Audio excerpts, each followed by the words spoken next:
はい、どうも、ジャルです。今週もエボニープレイ配信を始めていきます。ということで、長谷川さんこんばんは。コメントありがとうございます。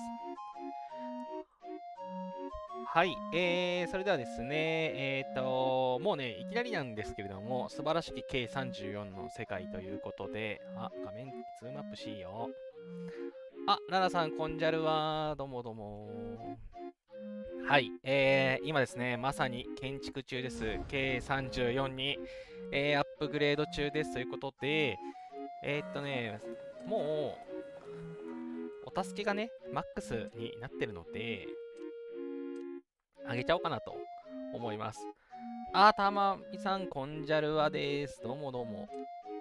いつもありがとうございます。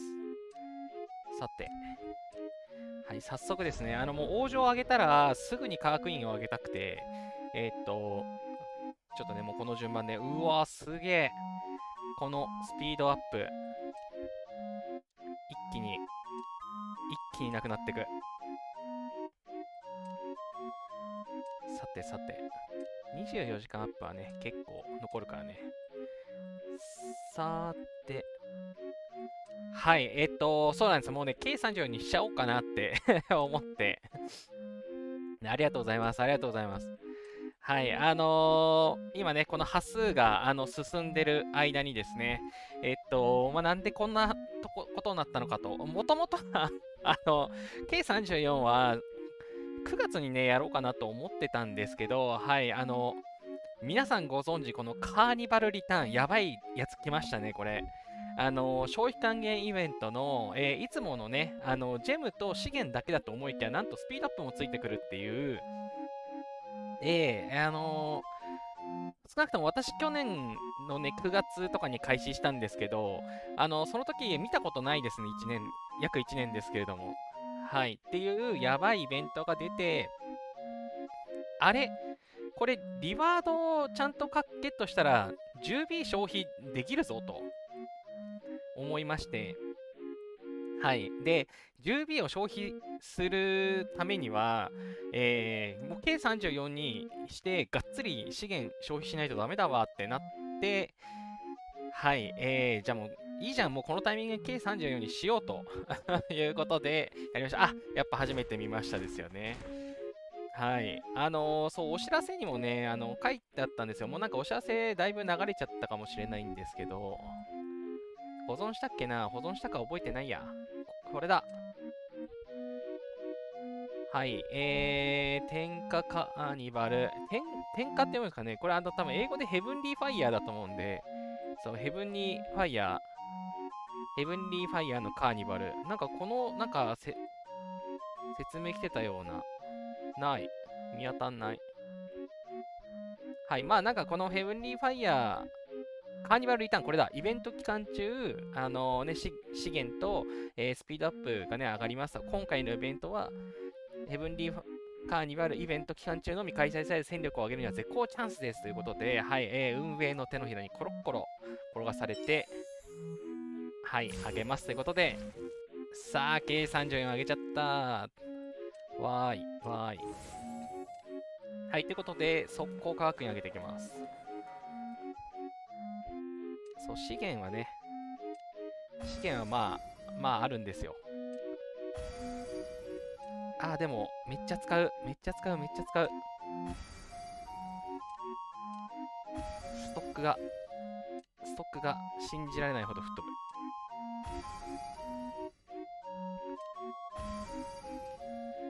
いや、これにも手つけよう。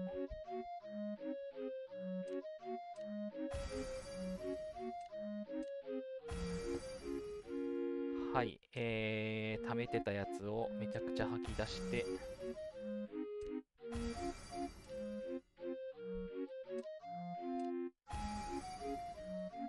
で、あとは食料か。食料はこれだけいけるでしょ。ほい、レベルアップ。はい。ということで、K34 に、しました。イエーイ。ありがとうございます。はい。これでね、徴税回収が増えたりだとか、あとね、将軍の数が増えるのが嬉しくて、私もうね、将軍が、75でカツカツだったんですけれども、これで78まで枠を増やすことができましたね。はい。で、そう、そう、K33 のまま、跳ね取りとかを目指そうかなと思ったんですけれども、今から T1 を作ってもね、500メガぐらいになって、K33 にしたらちょっと大きいかな、みたいな。まあ、そもそも K33 以降は、やっぱ警戒をされるかなと思ったので、K34 と35のね、違いが大きいので、K34 で、力を蓄えようかなっていうのと、K34 のこの防御の進化をね、上げたかったんですよね。K34 からこの防御の進化の、この辺のね、騎兵の HP アップ、防御力アップとか野党アップみたいなのが手に入るのと、あと私この軍事力昇進のこのデバフ系のやつでも全部上げきっちゃったんですよね。で、訓練の効率もね、考えると、やっぱり、まあ、34にして、まあ、いっかってなって、はい、ちょっとね、K35 にするとね、また今度 T14 を作りたくなるんですけど、それまでに上げなきゃいけない施設が多すぎて大変なので、一回 K34 で止めて、K34 で育成をしようかな、みたいに思ってます。とは言いつつね、またこのヘブンリーファイヤーイベントみたいな、このカーニバルリターンみたいなのがね、来ると、上げ得なので、一気にまたやっちゃいそうな気がするんですけれども。はい、ということで、今ね、そう、研究を上げていってます。で、そう、これ、やった理由はもう一つは、今日ね、あれなんですよ。王の対決都市発展なんですよ。はい、はい、9位に入りましたね。わーい。こっから科学院も上げます。あと、弊社も今日中に上げる予定です。で、最後、この集結の場を、アップグレードをかけたところで、一旦待ちかな、みたいに思ってます。はい。いや、1位はですね、還元的に厳しそうなんですよ。私もすでにめちゃくちゃやってて、もうあと5メガとかで超えちゃうんでそう、木材がね、大幅にちょっと使っちゃいそうなんですよね。こっから予定的には、そう、弊社を上げて、あ、てか弊社も上げらんないな。弊社上げんのどうしようかな。どうしよう。文明の夜明けってこんな音なんだ。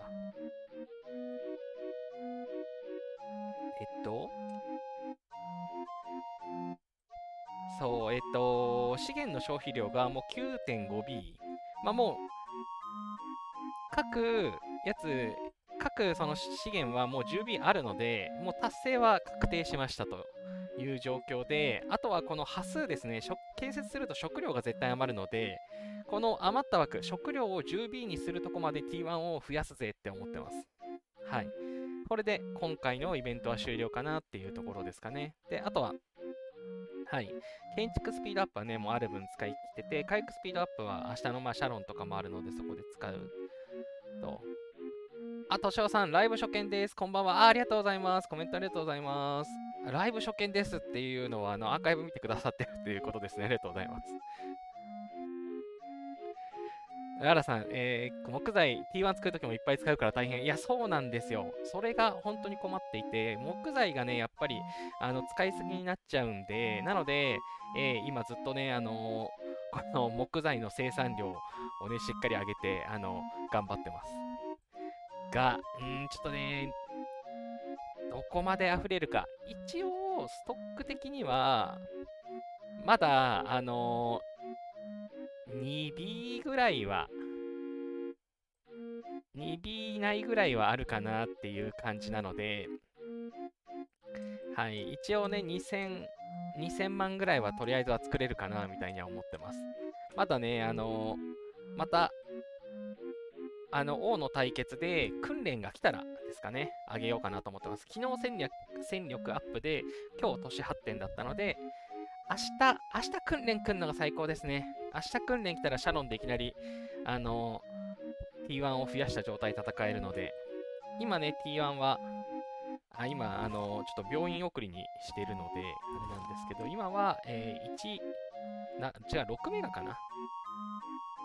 今4.7メガなんですけど、病院とかに1メガぐらい沈んでるんで、はい、確かおよそ6メガぐらい今いる感じです。はい、そんなところでですね、まあ、この配信中にきっとお助けがね、48たまるので、そしたらもう建設もやっちゃおうかなっていうのと、ちょっと集結の場じゃないな、多分。弊社、いやでも弊社上げときたいんだよな。どうしよっかな。その弊社を上げたい理由は、その集結の場をゆくゆく上げたいので上げておきたいのと、1回のね、このT1 を増やすにあたって、この1回の訓練数を増やしたいんですよね。だから、その、素点となる、この弊社はね、上げときたいんですけれども、いや、今日、弊社上げて、それ以外のところ、上げる余裕あるかなあ、木材かな木工所の34の建築を開始すれば、木材はセーブしながら他のやつ上げれるから、それやろうかな。はい。っていう感じで、やっと 10B の資源還元を、ゲットできることが、ゲットできそうですということで、はい、ここでね、10B をゲットすることで、夢の100スタミナ 40×4、160。はい、これが欲しくて、これが欲しくて。はい、で、スピードアップもね、めちゃくちゃ返ってくるんで、もう使い得ですよね。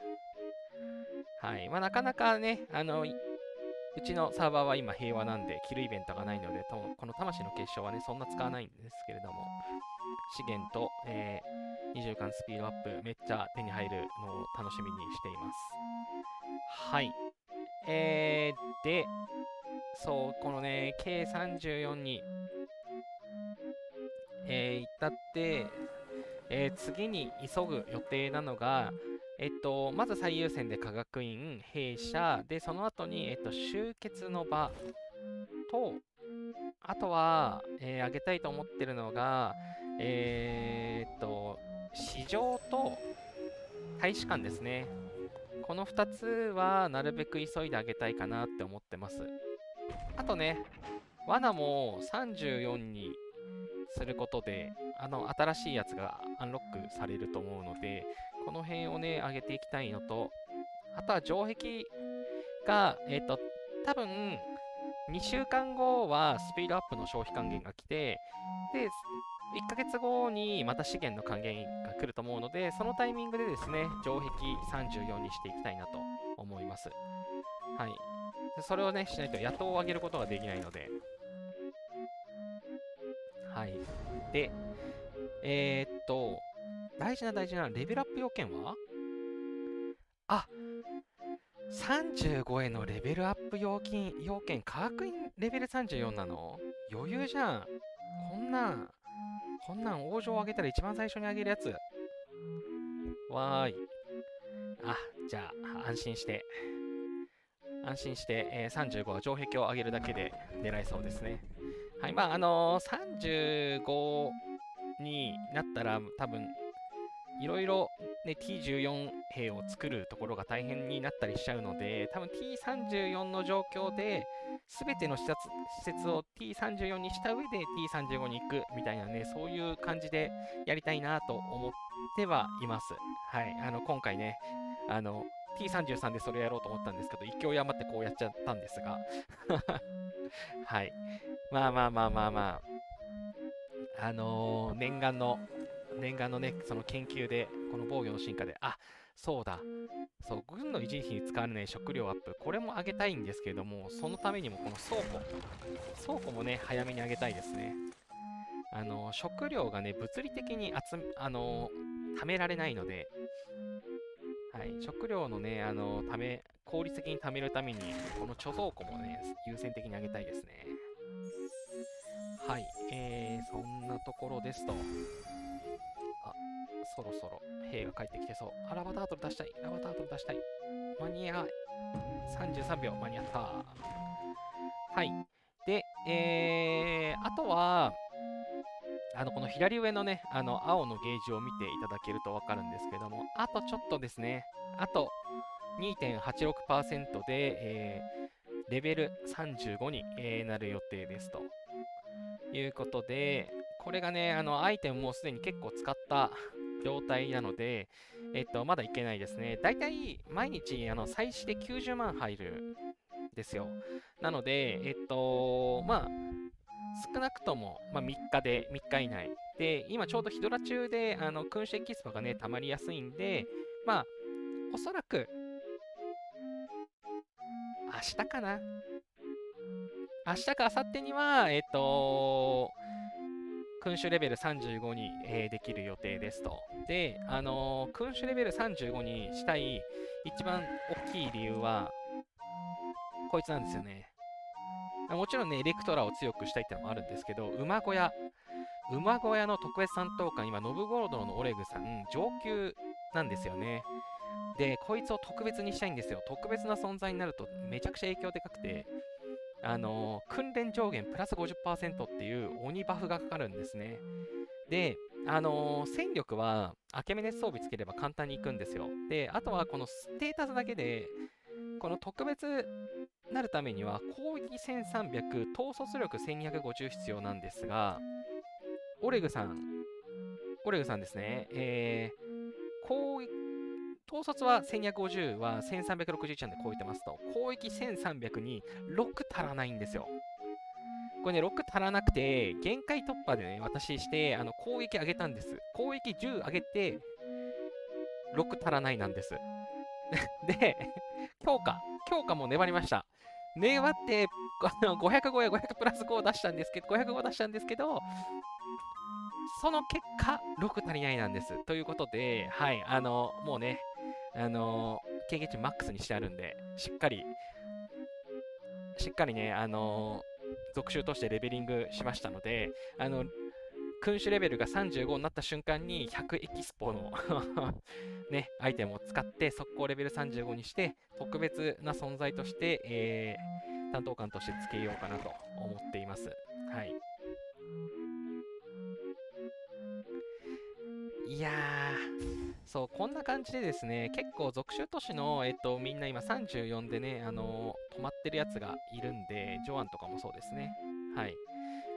彼らも、まあ、35にしたら、一応、特別担当官としてみんなつけれるかな、みたいに思ってます。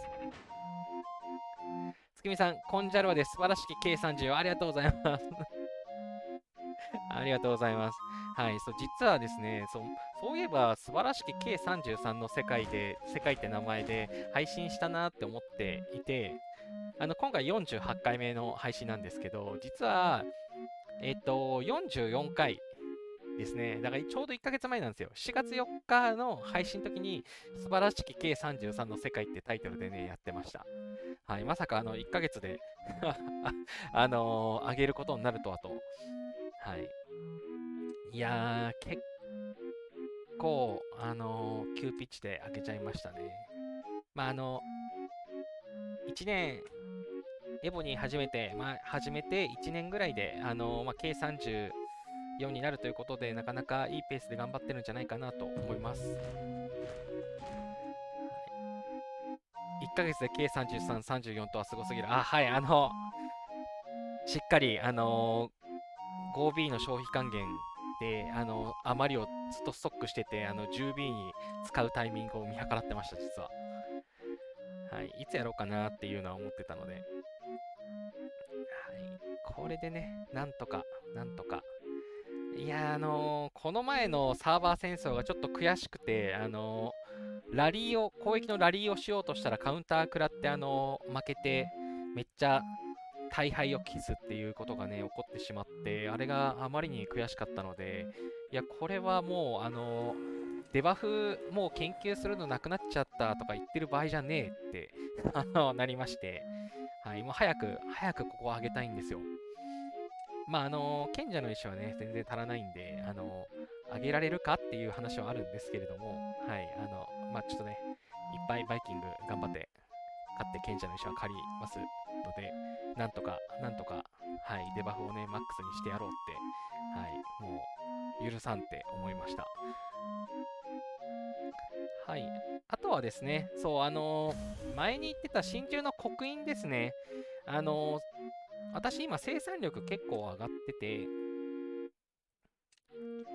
はい、資源の生産力、これは今、100%アップ、200%アップ使ってないんですけど、100%アップの状況で、食料が 2.8M、木材 2.7M、石材 2.2M、鉱石 2.1M ということで、まあ、毎日ね、結構それなりに、資源が貯まるような感じになってきて、まあ、資源の消費還元って大体1ヶ月スパンで来るんですけれども、まあ、毎回ね、次の資源還元までに、まあ、1.5B だとか、それぐらい、ただ放置してるだけでもたまるみたいな一応状況は作れているので、はい、その生産力がね、上がったのも、この資源をね、しっかり、使える感じに、インフラが整ってきたかな、みたいな思ってます。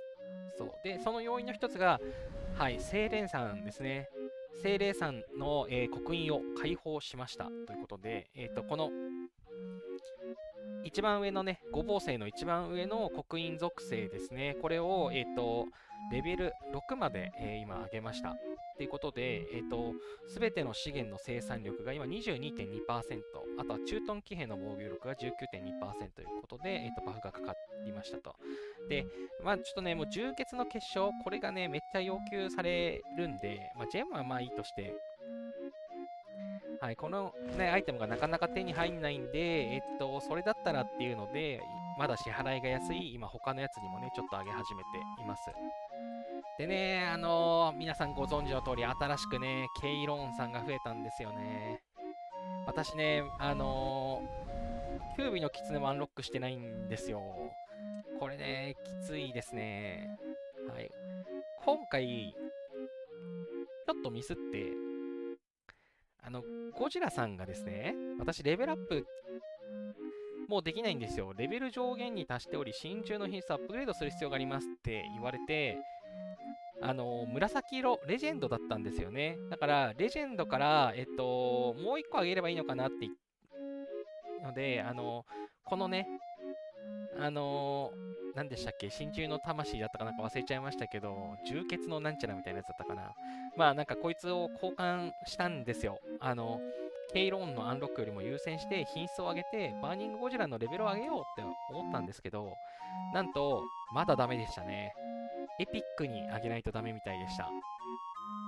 でもさ、この質問分かりづらくないですか？品質が5段に達した後、レベルアップには覚醒石の消費が必要となります。あ、そういうこと？品質が5段に達した後、レベルアップには。今、オレンジって5段じゃないのかな？白でしょ？緑でしょ？青でしょ？紫でしょ？オレンジ。で、次、一応金がね、一応あるはずなんですけど、5段？金が5段？よくわからない。よくわからないけれども、はい、できればね、バーニングゴジラを育てたかったんですよ。防衛のバフとして優秀だな、バフでバフとして優秀だなと思っていたので、ゴジラを優先したんですけれども、残念ながら、上限に引っかかって、かつ、次の要求数360ってめちゃくちゃえぐいので、ちょっとね、もうちょっとゴジラさんはもう十分育てたということで、次はケイローンとか、警備の狐のアンロックに、力を入れていこうかなと思っています。で、まずは防衛で考えるんで、敵の歩兵攻撃力下がるケイローンかなとは思っています。ただ、刻印的には、多分、ペガサスの方が強いんですよね。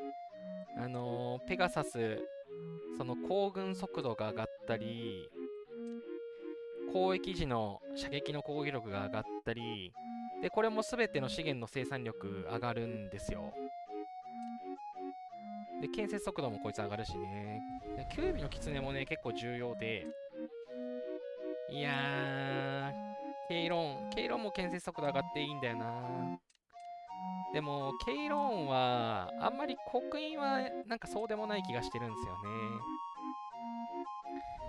そう。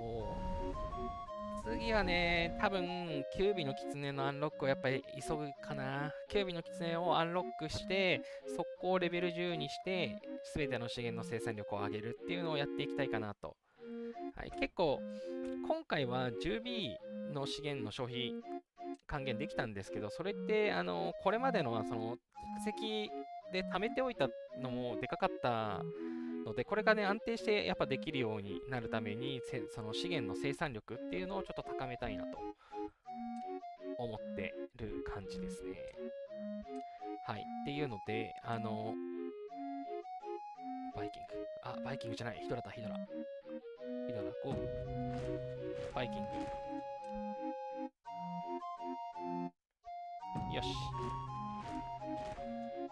はい。そんな感じで、はい。一応効率的にはね、資源を集める効率的には一番いいのはボスで、その後資源採集で、生産は、効率はそんなに良くはないんですけど、なんていうか、ボスラリーをするのも、ね、スタミナが枯渇しちゃうと出しようがないので、そう私もすでに100スタミナがもう100とかになっていて、もう来週のユミルまでには残ってなさそうなので、早くこの、ここの報酬が、ここの40の報酬が欲しくてたまらないんですけれども、はい、なかなかあんまりね、ボスをずっとやるっていうのもちょっと厳しいものがあるので、かつね、資源の採集も、16探して、どんどん回すっていうのもなかなかにして大変なので、できればね、触れなくても資源が増えるっていうのがいいかなと思って、はい、基本的にはね、この生産施設はなるべくマックスになるように、多分ね、今もほぼマックスなんですよ。鉄鉱石が1、2個マックスになってないだけな気がする。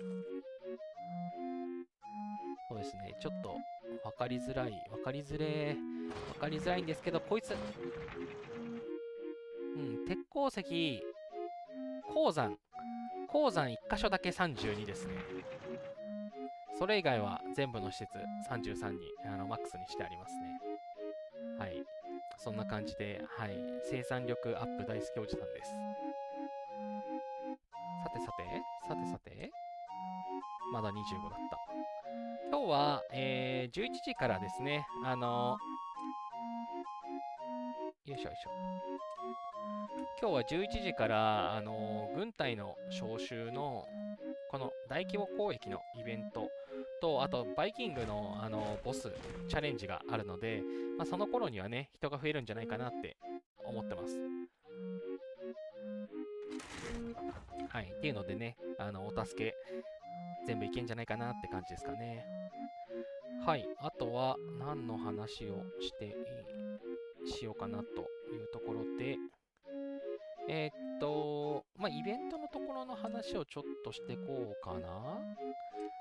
はい。資源の還元イベントのところは話しました。はい。今回ね、運営が用意した完全に、このタイミングで育てろよっていうメッセージのようなので、はい、120%で受け取りましたというところ、新しく増えたケイロン、普通に強いと思います。けど、真珠スケール400集めるのクソきついって感じですね。はい。皆さん、頑張りましょう。もう、なんかさ、増えるペース早くないですかね。この前、セイレーン出て、キングコングとかも、ゴジラとかもあって、で、またケイローンじゃないですか。いつ真珠スケールをこういうその育成アイテムに変えられる日が来るのかなっていうはい、ちょっと不思議ですね。真珠エキスポ集めるの大変だし。はい、あと、騎士の旅ですね。はい、これ毎日、50個手に入るイベントになってますと。まあ、なかなかね、資源の採集でゲットするのがちょっと厳しめな気がしますが、モンスター討伐で、40個っていうのはね、いつも狙えるラインかなと思いますので、しっかり、回していただいて、これ、いつも通りですね、この、騎士の旅のイベントは、40回回すと、確実に、いいアイテムですね。この150が絶対もらえるようになってるんで、はい、40回ね、回すように。期間中、しっかり、忘れずに回せばできると思いますので、回していきましょうと。お、アレースのチロック。もう最近は素材が本当に嬉しい。はい、あと、もう一つは過去の秘密のルーレットですね。これ、毎日1回無料なので、これもね、忘れずに、毎日引きましょう。エンブレムの宝箱。で、あとは、製造達人ですね。今日、明日でこの製造達人も終わっちゃいますと。私は今6位、落ちちゃったね。6位ですね。はい。6位です。とはいえ、10位以内に残るかなと思いますので、はい、このね、はい、この素材次戦箱が欲しくてしょうがないです。ドラゴンの鱗が欲しいです。はい、私はもう今期はもう、製造しません。というのも、この交換がね、全部交換しきっちゃって、これ以上交換しても、むしろ損するので、次のこの製造の達人イベントに向けてしっかり素材を貯めようかなと思ってます。そもそもドラゴンの鱗がね、枯渇しちゃって、装備の製造はできない、やりたいものを装備で製造できないんでね、あれなんですけれども。はい、あとは超お得な育成ということで、ドラゴンの育成のやつですね。はい、今回はちょっと、いつもより、育成をしていますということで、プレミアムドラゴンコインをちょっとずつ使って、ヘルティックデーモンですね。こいつをレベルを上げたくて、あとちょっと、なんで、隕石は使って OK。はい、こいつも珍珠も使って OK。プレミアムドラゴンコインは減っちゃったからもうやめとこう。よし、はい、ヘルティックデーモンはレベル10になりそうですね。いいことだ。で、はい、あとは、ファフニール。木も使って OK。素材も使って OK。はいはい、OK。はい、ケルティックデーモンね、レベルを上げるのを狙って上げてましたというのと、あとね、技量とかも結構30とかにも上げてますというところで、これもね、あんまり上げてると、このドラゴンの源のかけらがどんどん減ってきちゃったので、しっかり、貯めつつやんなきゃなって思ってる感じですと。よしよし、ケルティックデーモンは上がるな。お、レイド、ヒドラのレイドが。ヒドラはなるべく参加。はい。もう君主レベルが一番上げたいんで、君主レベルが上げたくてしょうがないので、よいしょ。なるべくヒドラには参加と。はい。君主レベル、次の技量がね、悩みますね。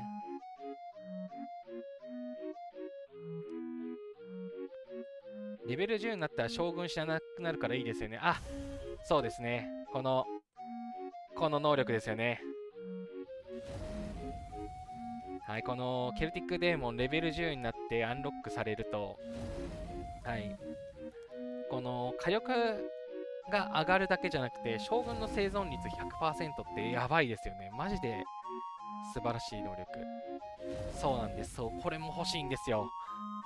これが欲しくて、そう、レベル10に早くしたくてですね今までちょっとプレミアムドラゴンコイン使ってなかったんですけど、最近素材の餌をあげるのが躊躇するようになってきたので、もうプレミアムドラゴンコイン使おうっつって、ケルティックデーモン強くした方がいいやって、はい、あげてました。そうなんです。この将軍の生存率上がるのがいいんですよ。できればね、レベル、ケルティックデーモンのレベルが12、このドラゴンのレベルが12になると、その将軍の戦力もだいぶ上がるようになるので、計36にするときにね、なんか重要になってくるってなんか聞いてますが、さすがにね、計36はまだまだ先の話なので、しっかり、確実に準備しとこうかな、してきたらな、みたいな感じですね。ヨルムガンドだ。これ以上軍隊送れなかった。残念。はい。で、あとは、この同盟走破がいつものやつね、来てるんですけど、これね、いつもその47まではすぐ行くんですよ。この最後の最後ね、この装備を5000回強化する、ここがね、いつも止まっちゃうんですよね。ただ今回はちょっと早いな。いつも、なんか、なんでしたっけ。いつもね、私はここまでやらないんですよ。王の花道の4日目。王の花道の4日目に装備を100回強化しろっていうのが出てくるんですよね。その時に、その時に、だいたいこの強化で、あの青い、青いリングをね、強化して、これだったら強化石1で済むので100個だけ使うみたいな。もう強化石あんま使いたくないけど、もうこれはしょうがないみたいな使い方をして、貢献をしてるんですけども、今回はなんか、うちの同盟進むのが早いですね。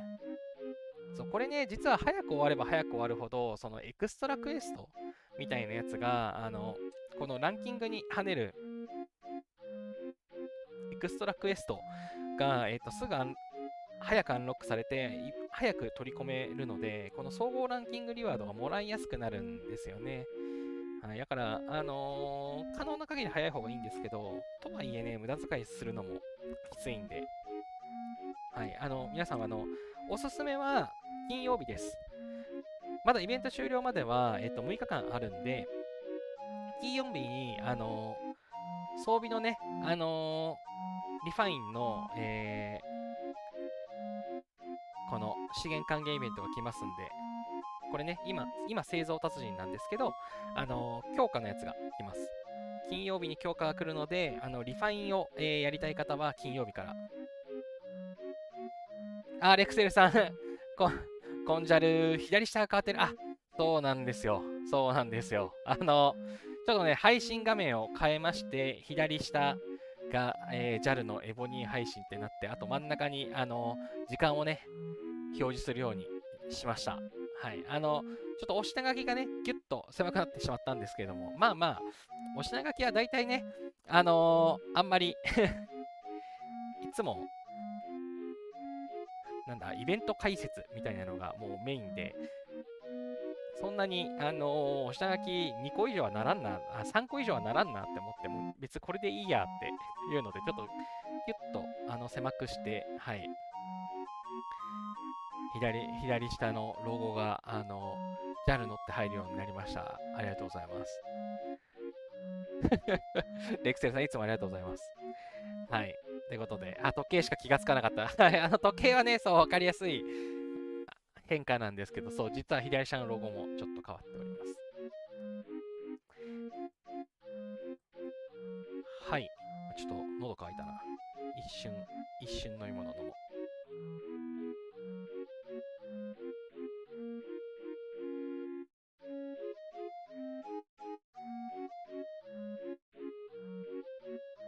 はい、そんなところで、そう、新しい画面になりましたんで、よろしくお願いします。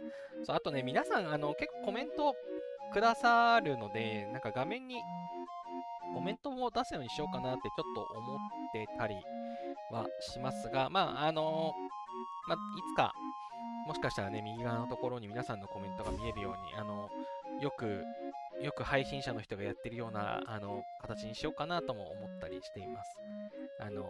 気が向いたらやります。はい、はい、お助け。はい、ということで、そう、何を言ってたかというと、そう、装備のね、リファインするタイミングがまた来ますんで、はい、そこまで我慢して、しっかりね、強化をしていくのがいいんじゃないかなって思いますと。よし。はい、OK です。はい、あとは、文明の夜明けですね。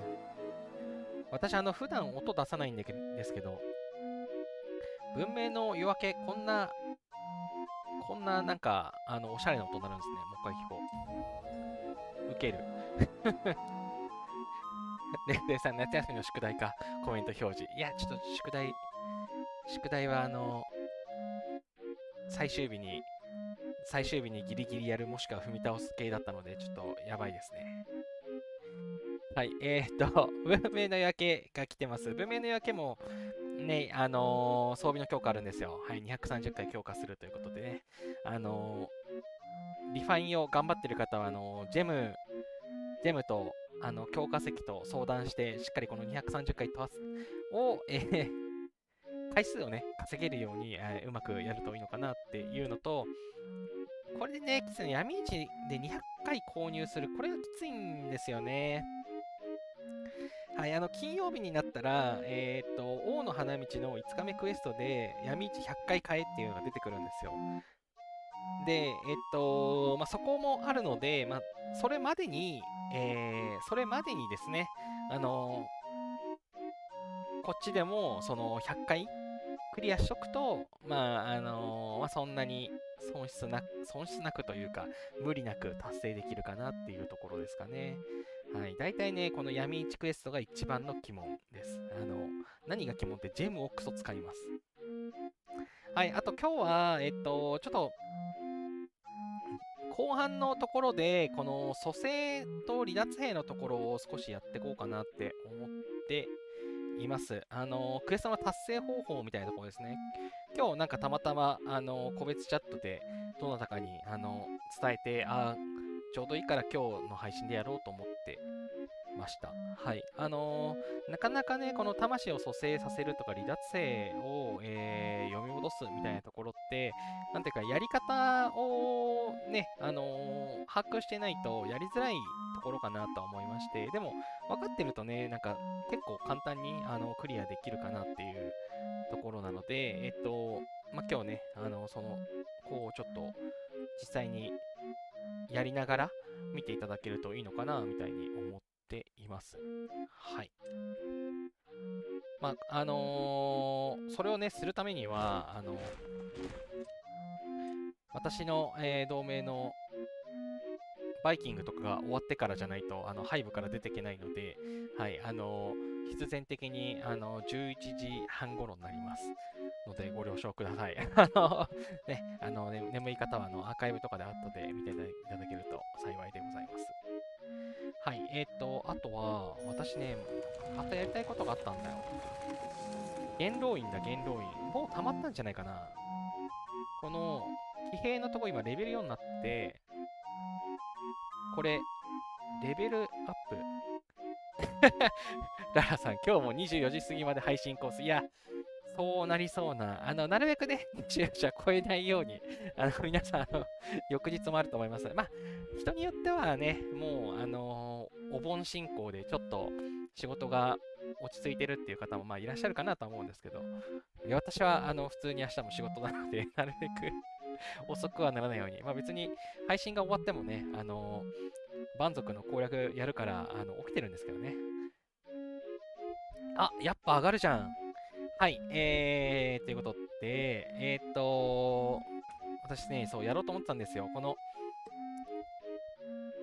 元老院の、騎兵のところだけね、レベルアップをさせてました。はい、この歩兵と騎兵の HP プラス4%、このボーナスが欲しかったんですね。そのボーナスがどれくらいかかるのかを見たいから、ちょっと見とこう。はい、1472、低い。1472低い。装備があかん。ギアが騎兵じゃなかった。騎兵装備にして、で今使わないから部隊定員じゃなくて行軍速度にして、よし。で、ついでにバイキング出し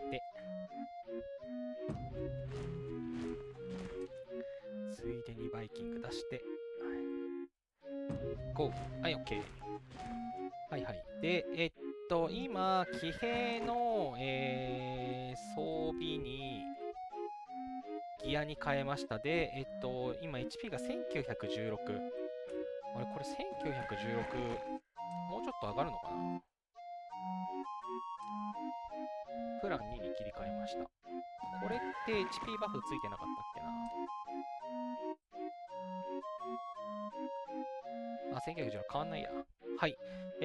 今、スカウトキャバリー1916でしょ。これで、元老院のこの役職レベルアップでですね。これ、歩兵と騎兵の HP プラス 4%。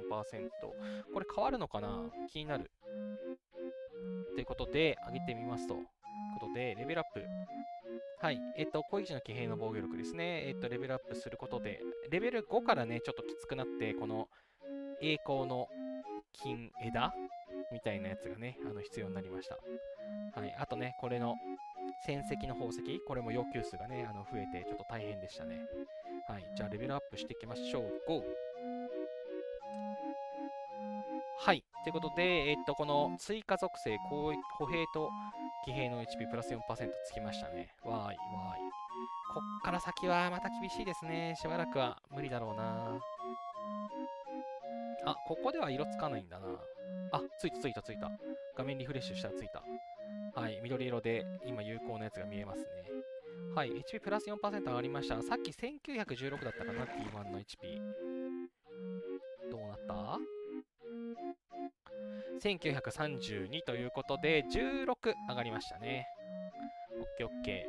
で、一応ですね、まだ騎兵の、ね、大事なこの HP だけまだね、レベル7なんですよね。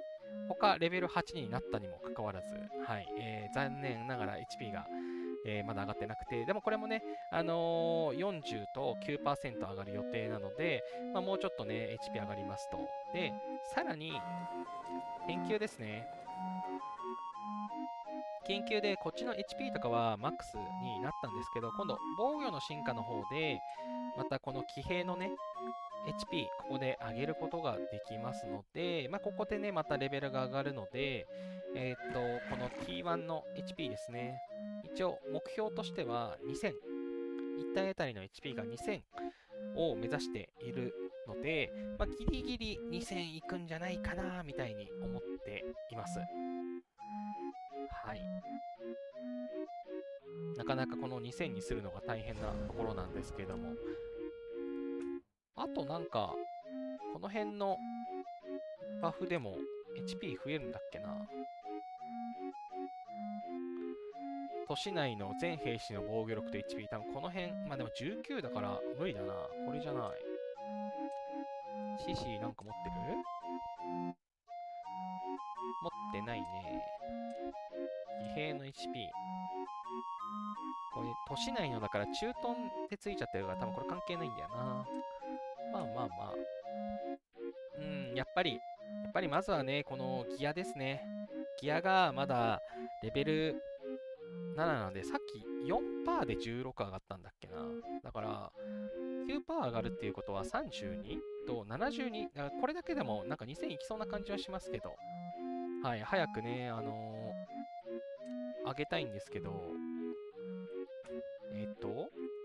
なんかね、騎兵の HP 全然手に入ってないんですよね。はい、あと今6が1作れるかなみたいな、それぐらいですね。はい。その他ね、一番大事なその研究とか建築もね、まだね、8にできてないんですよ。この辺なかなか全然出てこなくて渋いなって思ってます。はい。なるべくね、もうそろそろレベル8に上がるぜっていうタイミングなんで、もう頻繁にこの陣形開けては、この辺をね、眺めちゃいますよね。はい、闇市の購入がたくさんしなければいけないので、たくさんね、この辺の欲しいやつが出てくることを祈っています。はい、ということで帰ってきた。軍隊はくれません。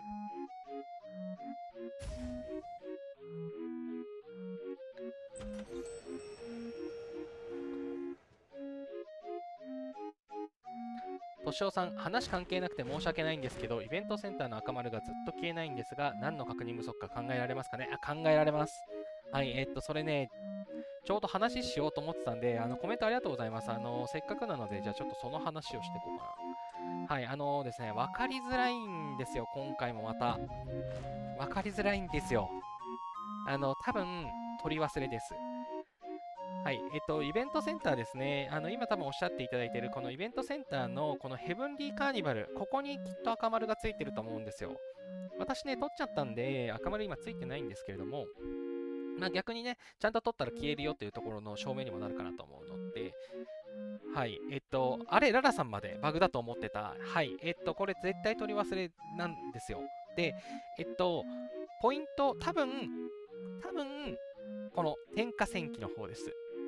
はい。点火戦記の方に多分赤がついてると思います。はい。で、これね、皆さん、このチャプターっていうところ、ここ多分、ここの辺はちゃんとね、読んでると思うんですよ。わかりやすいから。今日とかもね、チャプター5が開きました。はい。PC 版で見ると信じられないほど見づらいですね。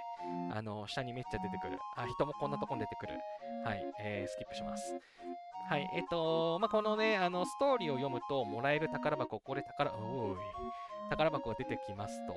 で、ここ以外にもらえる場所、実は2箇所ありまして、1箇所がこの左上、このアドラの紙片。ここを見ると、実はここもストーリー見ると、アンロックされていくんですよ、こっちもストーリーが。ここでもアイテム実はもらえました。皆さん多分、ここ開けてますかね、開けてない方もいるのかなって思うんですけど、そこの辺を、アンロックしていくと、アイテムをもらえることができます。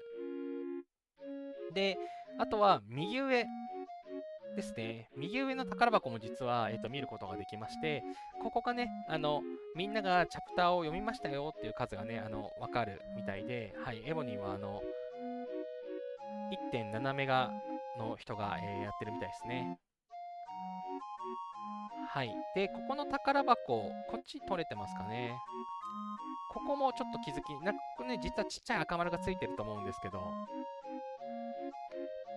ララさん、天下カーニバル全部取り終えてるけど、イベントセーターには丸が残っていることが多々ある。なんかリフレッシュしてもうダメな時には、今回は基本的には消える気がします。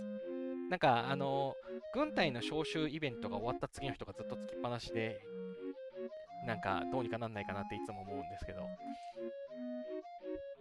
い。なんかちょいちょい、そう、リフレッシュしないと消えないとかはめちゃくちゃありますね。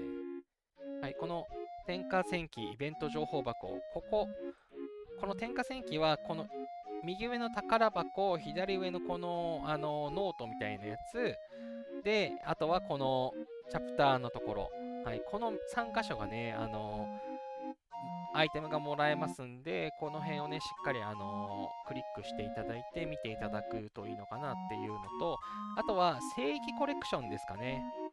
正規コレクションにも赤丸がついてる時があって、正規コレクションはここの上のところですかね。この宝箱が、全部開いてたら消えるかな、みたいな感じですかね。はい。私は今25万かな。はい。まで行きました。まあ、無課金で狙えるラインは20万ポイントかなっていう感じです。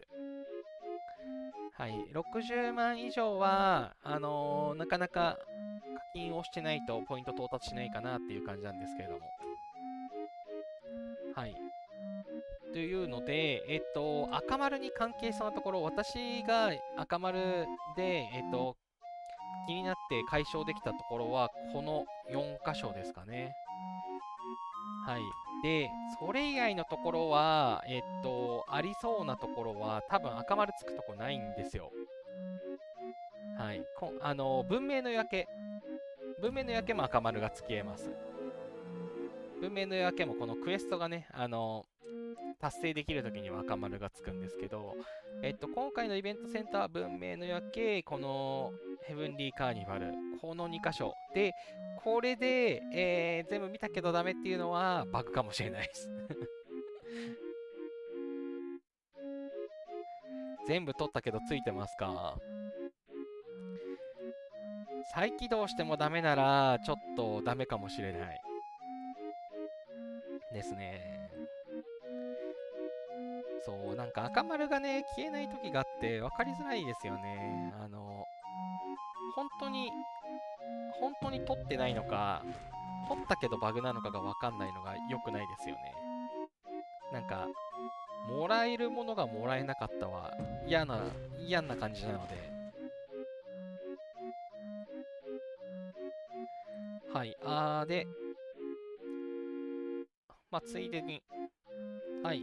この正規コレクションのところのね、ポイントの集め方は、この右上のね、インフォメーションのところから、追っていけるんですけれども、基本的には、ボスを討伐するとか、秘宝ボックスもし貯めてる方はね、開けるとか、一気に開けるとかをやると、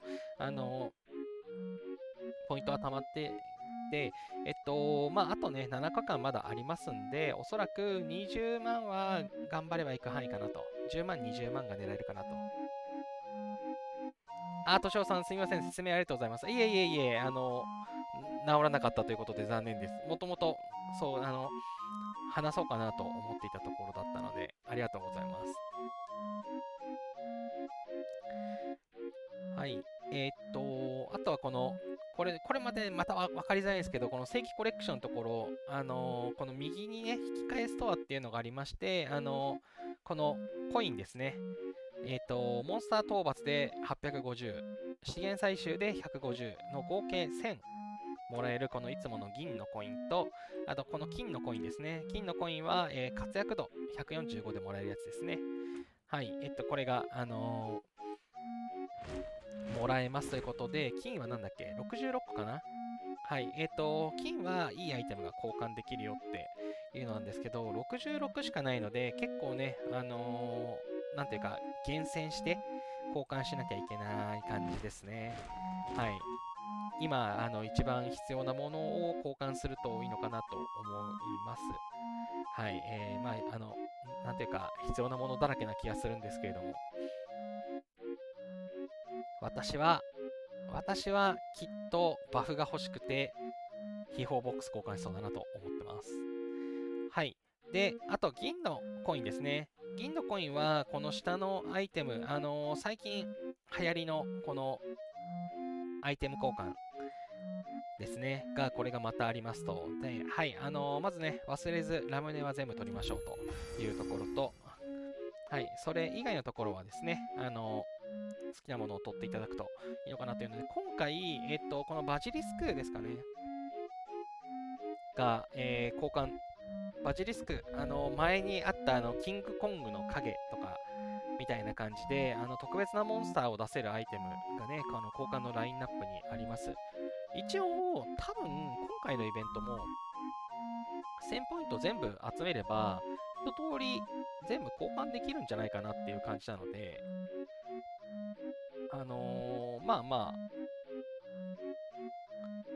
全部、無理なく交換できる、もしくは、交換できなくても1、2個みたいな感じだと思いますので、気軽に交換していけるんじゃないかなと思っています。まだ7日間もありますんで、資源の最終イベントも、なんていうか、世界の端で交換して、今回はなんか一気に10とか落ちたりするんで、別に世界の端に行かなくても結構集まるんですよね。むしろモンスター討伐の方が意外にまだ660なんで、はい。しっかり、比較的、集めやすいやつなので、はい。しっかり忘れずに交換してもらえるといいのかなと思います。さくらなつめさん、初見です。初見さんありがとうございます。コメントありがとうございます。はい、今はですね、王城を計34にして、科学院を上げて、お助けが集まるのを待っています。で、その間で、イベント解説みたいなところをね、今やっていました。はい。っていうので、ヘブンリーカーニバルですね。アイテムもらえる系はこの上の2つと、あとこいつですね。はい、この、なんだ、食材みたいなやつをね、集めると、アイテムが交換できるんですけど、モンスター討伐と資源採集で、合計40集まりますというので、あとね、40と合わせて、この辺のヘブンリーファイヤーのこの戦記、点火戦記みたいな、この辺でも、もらえるので、きっと7までいったらね、もう一回引けるぐらい来るんじゃないかなっていう感じがしますね。はい。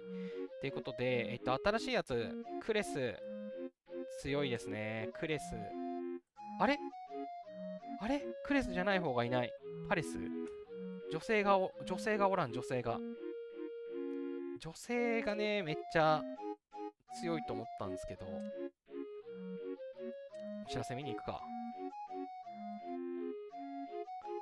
どこパラス、いた。はい、なんか、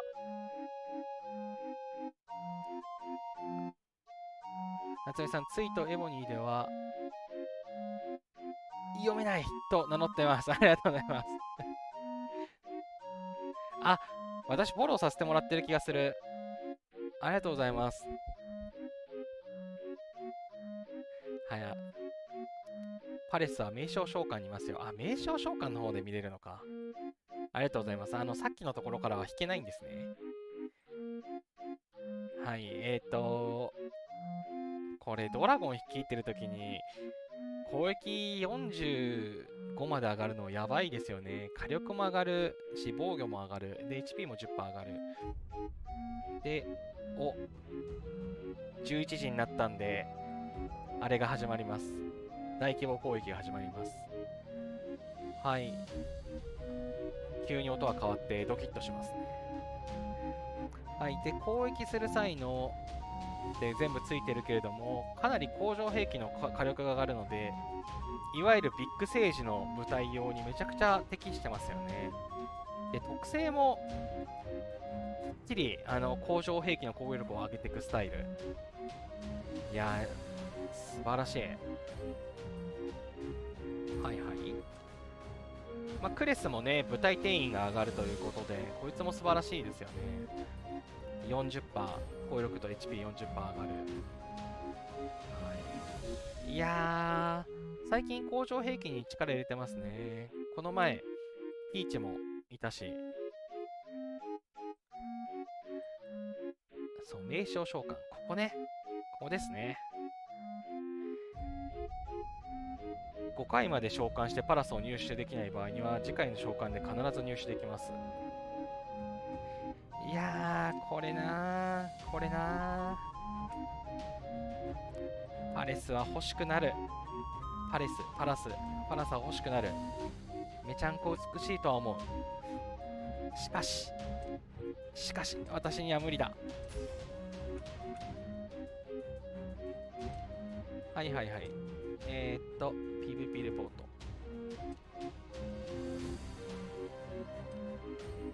はい。ありがたい。攻撃してもらってありがたい。パレスじゃなくてパラスでしたね。わーい。この転移の巻は、私はまだ結構余ってるんですけども、このね、もうファラオの宝蔵が欲しい。嬉しい。まあ、転移の巻物もね、いくつあっても困らないんで。はい、まだしばらく続くでしょう。しばらく続くので、この渦中の中、私、せっかく溜まってるんで、40回引けるな。さあ、クレスゲットできるかチャレンジ。これ何がもらえるんだっけ。素材か、このアドラ聖戦将軍の宝箱ですね。それがもらえるということで、まあ引けないだろうけど、10回募集。強化先アレースの地。あざっす。はーい。アレースの地。わーい。いや、スピードアップはいいよ。スピードアップは他で手に入るんよ。よし。強化先もしっかり入ってる。はい。アレースの地やったぜ。命の源も結構手に入ったな。はい。まあ、なかなかね、引けるわけはないかなという感じで、アイテムがね、ゲットできましたのでよかったかなっていう感じですと。で、多分、今後の物語、読むと、この、食代みたいなやつがね、増えていくと思いますんで、10までなったらまた10回募集。別に10回募集したところでボーナスがあるわけじゃないんで、1回募集でもいいかなと思うんですけど、私なんかなんとなく10回募集貯めてからやるようにしてますが、はい、また溜まったらね、やろうかなって感じです。これも7日後にまたやれなくなっちゃうと思うので、忘れずにね、引きましょうっていうところですかね。はい、ジェム山分けは関係ないかな。バジリスク。はい、今回のボス宝箱はなんかあんまり特徴がないですね。こいつは何が美味しいのかな。特に損はないけれども、はい、固形真珠エキスポとかもらえて嬉しいかなみたいな感じですかね。月見さん、パラス、今名称召喚で確率が上がってるから上がりやすいんですよね。私は当たりませんでしたが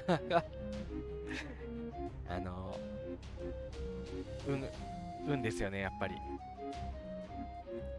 やっぱり、引き強じゃないと。そう、今上がってるらしいから、なんかツイートで見たんですけど、わざとなんか、引かずに取っておいて、名称召喚とかでいいやつが出た時のために引くみたいなことをね、ツイートしてる人がいましたね。いや、それいいのかなみたいな。パラスの排出率が600%アップしますなんて、すご。そんな上がってるんだ。確率詳細。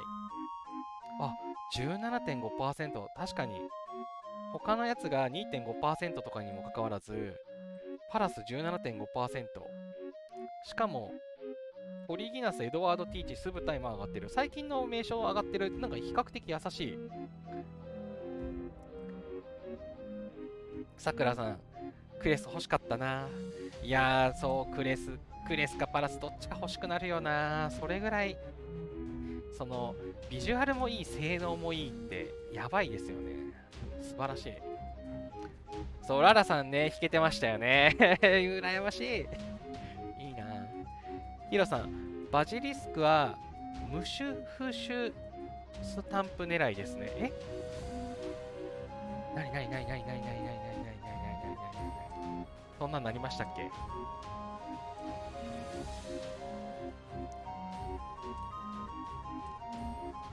ムシュフシュスタンプ。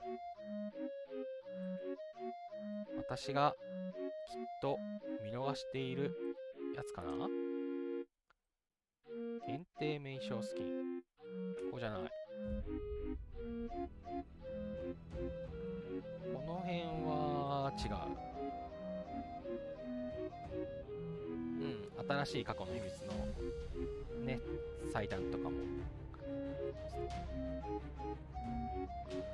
フシュフシュスタンプ。私多分それ気づいてないですね。どこで見れるやつでしょう。イベント解説。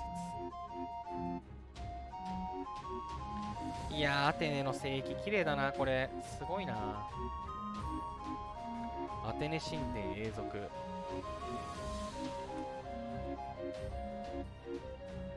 古代バビロンを訪問。古代バビロンを訪問。古代バビロンを訪問。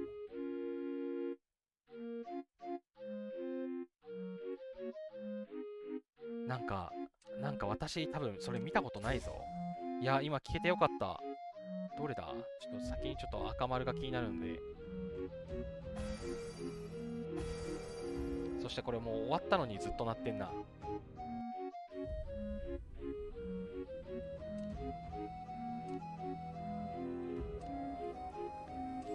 もう敵襲はないはずなのに。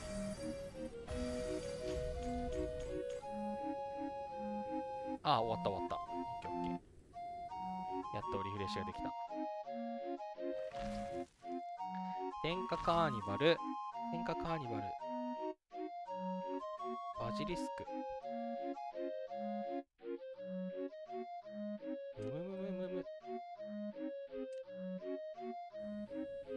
あ、なんか外行っちゃった。あ、増援階層。やば。バイキング1逃した。忘れてた。これ毎回忘れるんだよな。毎回やる前に今日忘れないようにしないとって思うのに。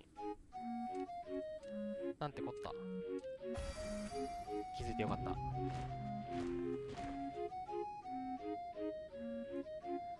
はい、ですね、私もちょっと今気づきました。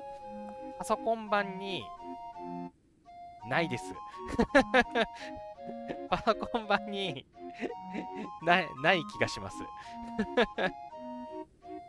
なるほどね。はい。1日20個までしかドロップしない。ありがとうございます。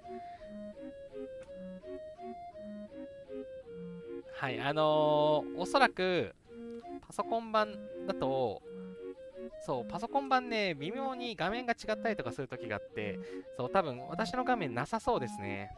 古代バビロニア訪問ということで、はい、ちょっと、私今、説明ができないですが、そう、理解しました。はい。スマホから、やったときには、多分、はい、ヘブンリーカーニバルのところから、出てくるやつですね。多分パソコンだとね、見れないので、そう、それがね、難しいですよね。なんかパソコンだけでゲームしきれない。まあ、パソコンだけでね、ゲームして戦争は乗り切れないかなと思うから、まあ、しょうがないんですけれども。はい、スマホ版の方は、はい、皆さんが、コメントありがとうございます。はい、このヘブンリーカーニバルの中の古代バビロンを選択して、1日20個までしかドロップしないアイテムをね、集めるということで、でもそれさ、私、じゃああるのかな。あ、アイテム。あ、アイテム私もう全部取ってたわ。はい、私のサーバーの運よく今回勝つことができたので、いつも通りね、この南西の社でいっぱい、宝物を集めました。なぜかね、南西の社だけ、スーパーレア系がめっちゃ落ちるので、はい、ジェムのスーパーレア。そう、今回のスーパーレアやばかったんだよな。そう、保存しちゃった。ジェムのスーパーレアやばくないですか？資源プレミア10ゲットできて、しかも200ジェムと1000ジェム入ってました。これ200ジェム ×5 だから2000ジェムなんですよね。2000ジェムと、プレミアムレアの、箱が、10個、はい、手に入るっていう、たったスタミナ8かなんかで、はい、こんなにアイテムが出るんでお得です。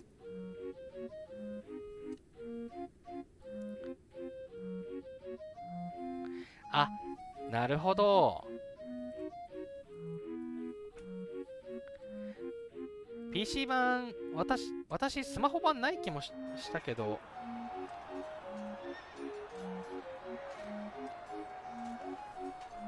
多分、もしかしたら、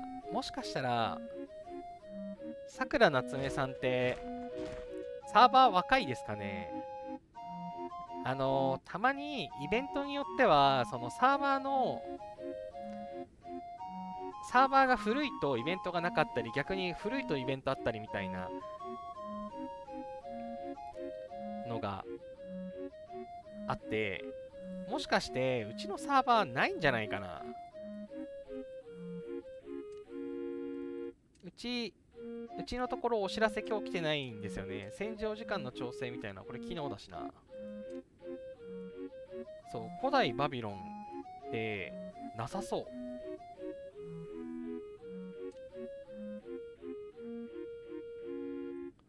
まあまあまあまあ。もしバグなら、またどっかで取れるのかな。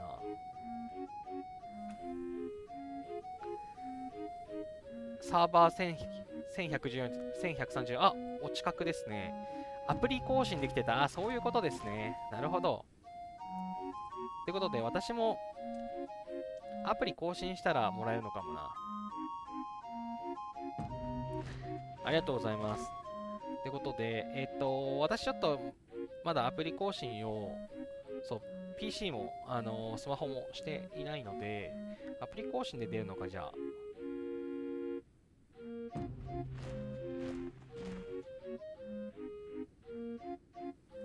バグがあったから使ったやつ戻ってきて馬でした。へえ。なるほど、なるほど。はい、あれでも、私、スマホでアプリ更新再起動しましょうみたいなので、再起動した覚えがあるんだけどな。おかしいな。まあいいや。はい。ということで、はい、見れてない方は、アプリ更新をよろしくお願いいたします。はい、私、なんか今、赤丸がつくようになったけれど、赤丸がつくようになったけれど、この赤丸はどの赤丸なんだい？文明の夜明け。文明の夜明けじゃなさそう。さっき言ってた赤丸バグが私もなんか出始めたと思ったら今度消えた。違う、天下カーニバルじゃないや、そもそも。どこやどこやどこやどこやいない。はい、なんか、そうこうしてる間に私も赤丸消えないバグ状態になりましたね。まあいいや。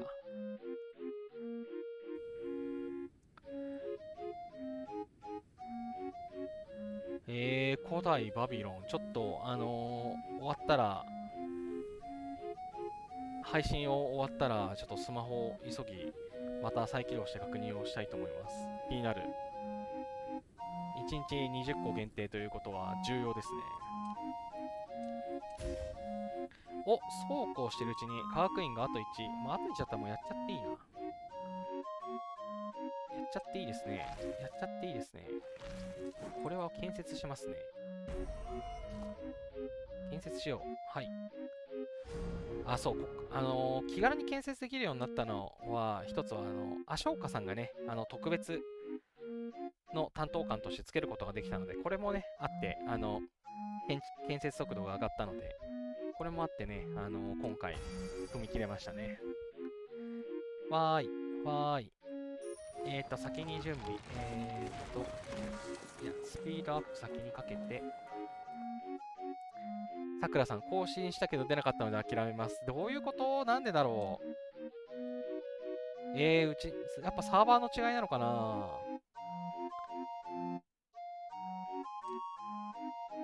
でも、ヒカさんとはサーバー別にそこまで離れてなかったような気がしたんだけどな。まあまあまあまあ。アプリ更新と、なんか再起動をしないとダメか。一回、あれまだ。あ、48なってるわ。48なってる、48なってる。わーい、わーい。はい。で、これが待ってる間に、次上げるのは弊社を上げるので、弊社は、OK だね。すぐ上げれるね。いやー、カツカツカツカツだ。いや、カツカツすぎる。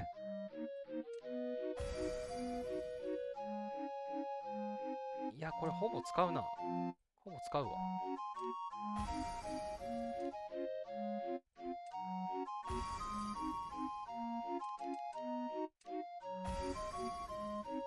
使い切りコースだ。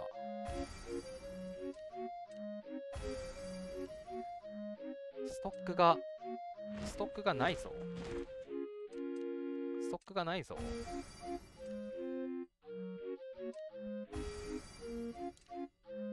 未だかつてない減りっぷり。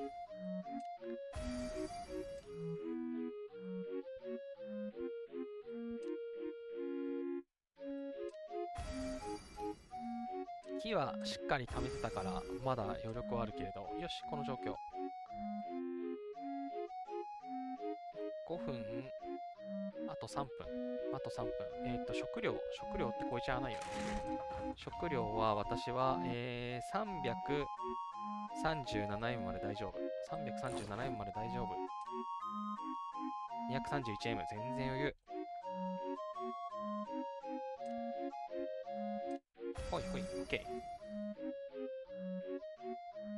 ムシュフシュスタンプは落ちないけど、バジリスクがいるってことですか？何のために？いや、そうなんですよね。多分、落ちるとこはこのイベントリワード、ここが多分ね、なんか、枠空いてるんで、ここから何か出るか、こっちで何か出るかっていうのが多分あるんですよね。なんかが違うんだろうな。なんでなんだろう。不思議。その、お知らせも届いてないですからね。よしよし。バイキングランドチーフ終わった。はい。ということで、ちょっと、最終がちょっと中途半端になっちゃうのは、あ、その画面同じなんだ。ここの画面同じだけど、書いてないけどスタンプが落ちるってことですね。多分バジリスクを選択すると。バジリスク今出てるかな？出てなかったっけ？出てる出てる。ここ見てみよう。いや、特になさそう。真珠エキスポね、落ちるの貴重だよな。残念ながら、うちのサーバーは対象外かもしれないと思いつつっていう感じですね。リワードのとこに書いてないですよね。そう、リワードのとこに書いてないアイテムあるっていうのがそもそも、なんていうか、エボニークオリティ。いつものことだけどエボニークオリティ。よし、さあ、科学院がこれで上がる。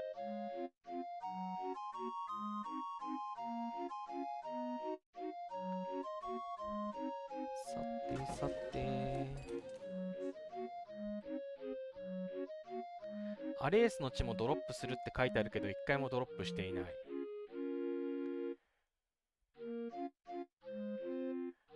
アレースの血は、ボスからもらえるのって確か1日3個みたいな感じで確か制限ありましたよね。それですかね。もしかしたら。なんだっけな。あれ、私、あれ画面今出してないや。アレースの血って、そう、アレースの血は、レベル3以上のイベントボスなどから1日3個までってなってるんで、それに引っかかってたら出なそうですよね。そう、なんかたまに、サーバーで違うっていうのをね、ディスコードとかツイッターとかで見かけるんですよね。なんか、イベントないのに、書くなよ期待させやがってみたいなのとかをね、よく見たりするんで、なんかまたそれ系なのかなってなんか思っちゃったところが。よし、はい、兵士あげますわーい。はい。ということで、ここでだいたい建設は一旦落ち着いたので、見ていくと、9.8B、9.5B、9.6B、8.1B。うん。はい。つまり、木材だけはみ出すことになるな。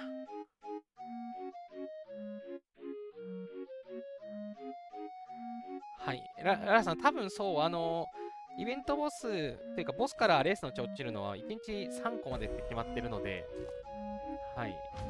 多分そこでの上限で引っかかってる。落とす可能性があるってだけな気がしますね。アレースの血は毎日7個集めることができて、活躍度145で1個、レベル3以上のボスで1個、レベル13以上の資源土地で1個、あと遺跡探索で2個。この7個だけのはずですね。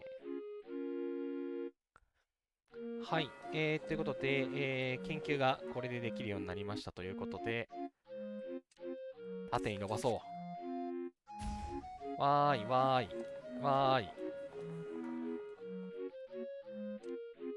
やったね。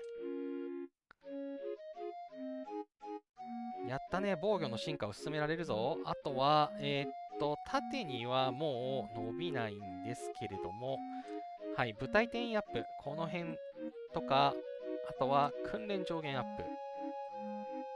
さらに、お助け要請回。この辺ですね。はい、この辺しっかり上げていきたいなと。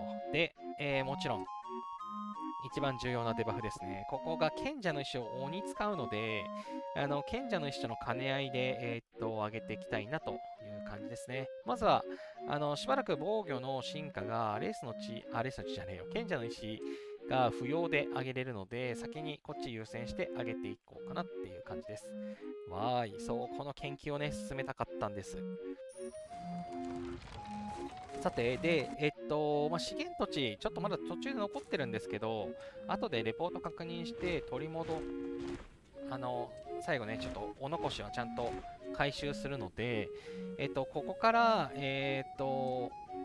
バーブのところをやっていこうかなと思います。で、バーブのところで見ていただこうかなって思ってるのが、離脱兵とか、蘇生のところですかね。はい、ちょうど今クエストが来てるので、この文明の夜明け、文明の夜明けの大使、私は少なくとも昔はこのクリアの仕方が分かんなくて、困っていたので、はい。でもなんか配信でそういえばできるようになってからやってないなと思ったので、ちょっとここをね、見ていただこうかなというところですと。はい。で、まあ、これをやるにもね、準備が必要で、というのも、女神像。女神像は、可能な限り、自分が上げられる可能な限りのレベルアップと、あとは研究ですね。回復の研究のところに、この魂化率っていう研究がありますんで、これをね、上げておきましょうっていうのが一つ重要なポイントです。はい。この魂化率が、低いと、純存しちゃうんで、あ、魂化率も上げれるようになったじゃないですか。研究上がったから。上限はまあいいとしても、そもそもドル率を上げてほしい。ほんとそう。ほんとそうです。渋い。もう、一番はこいつ、真珠スケール落ちるの渋すぎません？真珠スケール確か1日マックス40から60、どれぐらいだっけな、なんかね、エボニーウィキさんに書いてあったんですけど、これ結構落ちるんですよ、1日で。でも、超頑張っても全然落ちなくて、ドロップ渋いんですよね。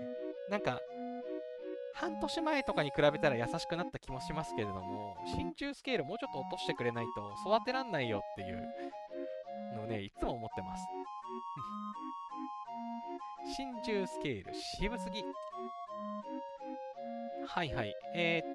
はい、アレースの血ね。あ、そう、これでね、ちょうど、この採石場からレースの血がゲットできて、多分もう、そう、重ケツの結晶もね、もらえてますね。やったやった。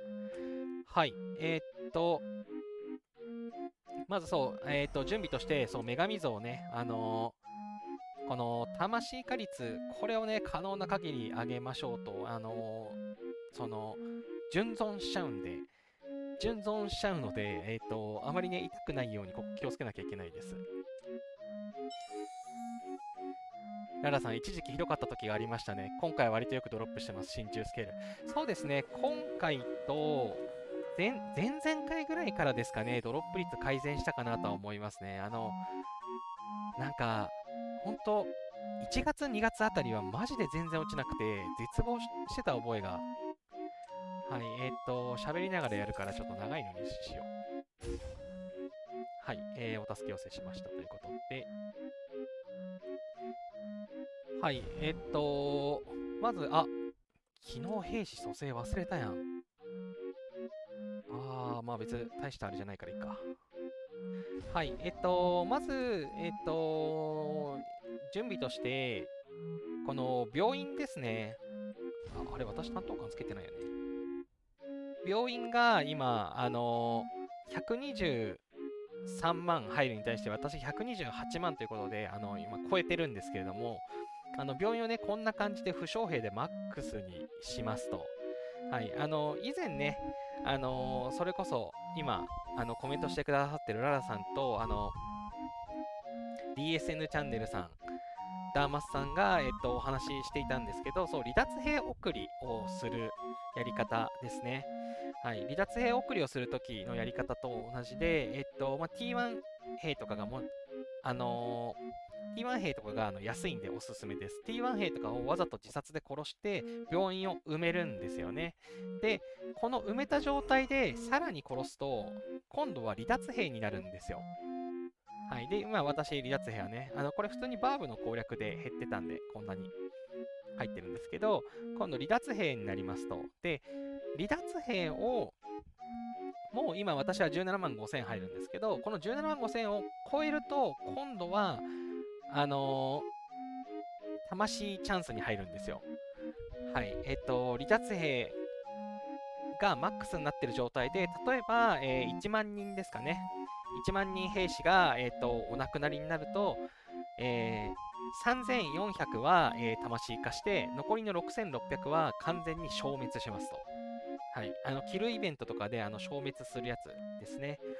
で、そう、消滅をしてほしくないんで、この魂化率っていうのはね、なるべく上げておくのが一番いいんですけれども、はい、私は今、限界まで上げて嘘です。33の時の限界はこれでした。はい、今は研究がね、広がったんで、研究できるようになったんで、実は上げられるんですけれども、まあちょっと今からやるのはね、お助け的に間に合わないのと、賢者の石も鬼痛いので、もう今はもうこれで突っ込もう。はい。そう、配信中には解決しない。さて、で、自殺の仕方です。蛮族中って自殺しやすいんですよ。レベル2じゃねえ、ダメ。レベル4とか5をね、見つけるといいと思います。レベル5とかはみんなね、攻略すると思うんで、レベル4は攻略するだろうから、レベル5、いらなそうなレベル5を探そう。はい、バーブは、ピラミッドに比べて見つけやすいんで、いいですよね。放置されてたりするし。バーブの4か5を探そう。3とかは割と、3は割とね、勝てちゃう可能性があるから、3はやめよう。4か5、4か5。見当たんない。見当たんないよ。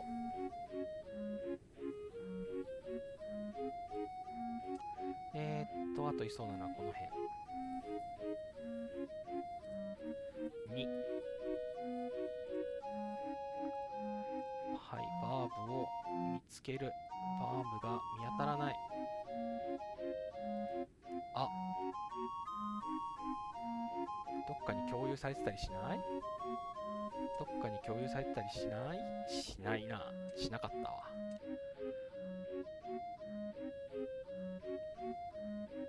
バーブを探してます。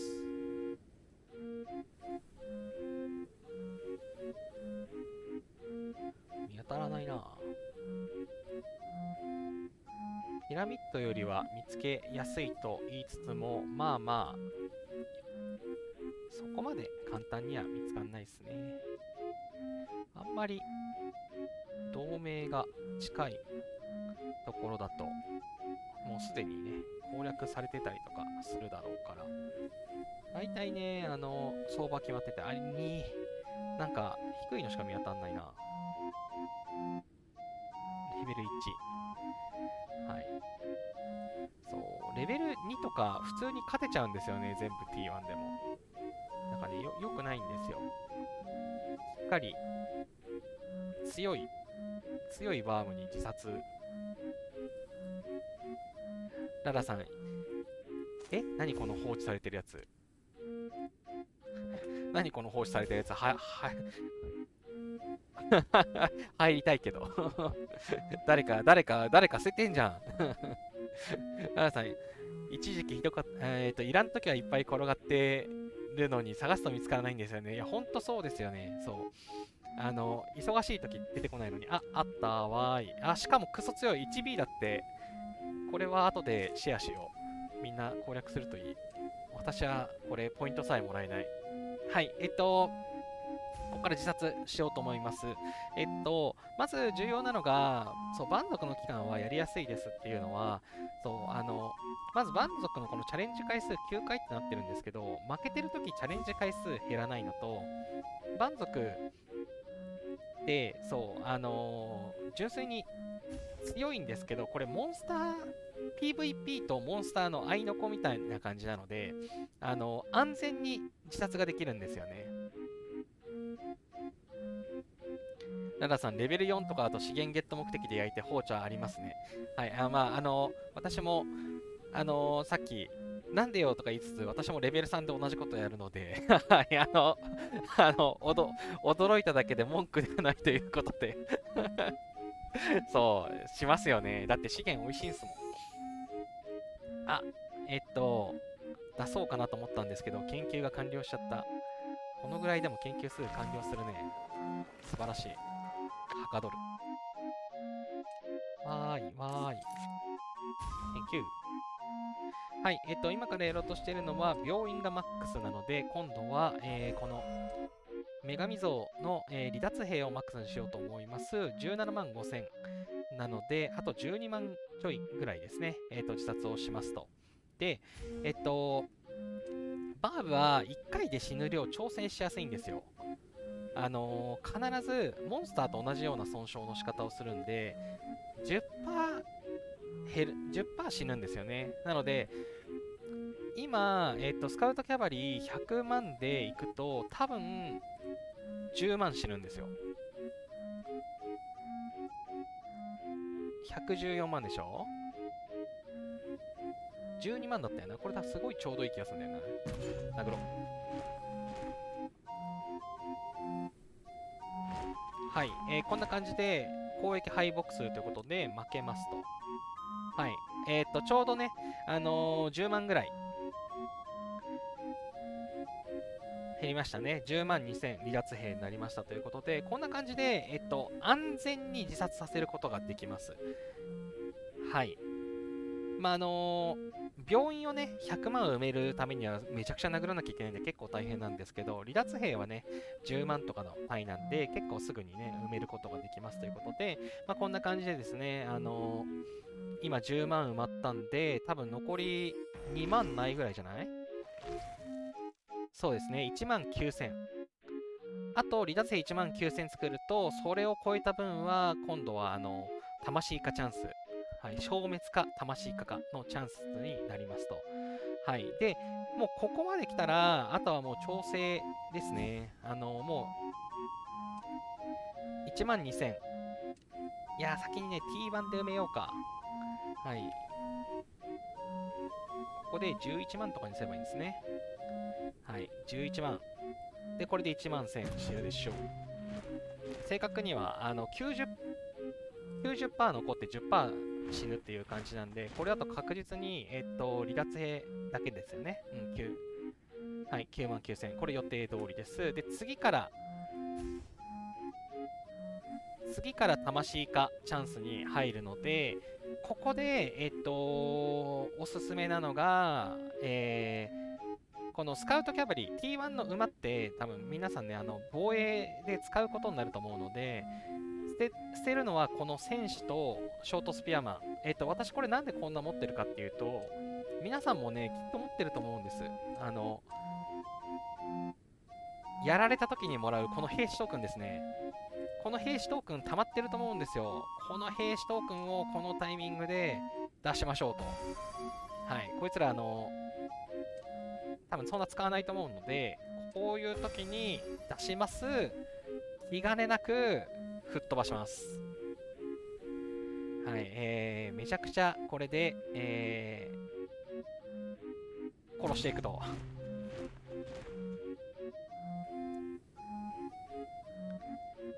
かわいそうに、天に昇っていきます。はい、離脱兵がこれで8889というところで、これでもう離脱兵の17万5000の枠が埋まっちゃいました。で、残りがね、ちょうど30%ちょいと、残りの60%みたいな感じで、戦死者女神像にある魂という感じで、今の T1 ですね。はい。綺麗に17万5000埋まってる兵士の魂が、今2万2000入りました。という形で、こんな感じでですね、離脱兵と、魂化の兵を作ることってできますと。まあ、始めたばかりのプレイヤーの方はなかなか厳しいかなと思うんですけど、ある程度進んだ方であれば、このプレインができると思うんですね。なので、今ここで目指すべきなのは、この8万人蘇生させるために、8万人、この女神像に送らなければいけないので、この蛮族をどんどん殴りますと。で、今いっぱい殴ってるんですけど、なくなりませんと。はい、チャレンジ回数9回のままです。なので、このね、安心して、兵を殺せる。はい。残虐非道です。これがね、なんでしょう、高レベルな、城とかにね、殴りに行ったりとかをすると、ワンチャン、将軍死んだりとかもしちゃうので、はい、安全にね、10%削りが、信頼の10%削りの、バーブぶん殴るっていうのがおすすめです。で、さらにおすすめなのが、クエストを達成後、もう一回、この魂化で埋めとくっていうのがおすすめです。はい、今回たまたま蛮族の期間で、来たんですけど、例えばピラミッドの期間とかに来ちゃうとって今言ってるのは、こいつですね。この、文明の夜景。文明の夜景イベントって、毎回この、兵士の蘇生がクエストで入ってくるんですよ。で、これがね、次来てもいいように、次の時まで貯めておくっていうのがおすすめです。はい、これね、間違ってもね、強い兵で、殴らないようにしましょう。これマジ、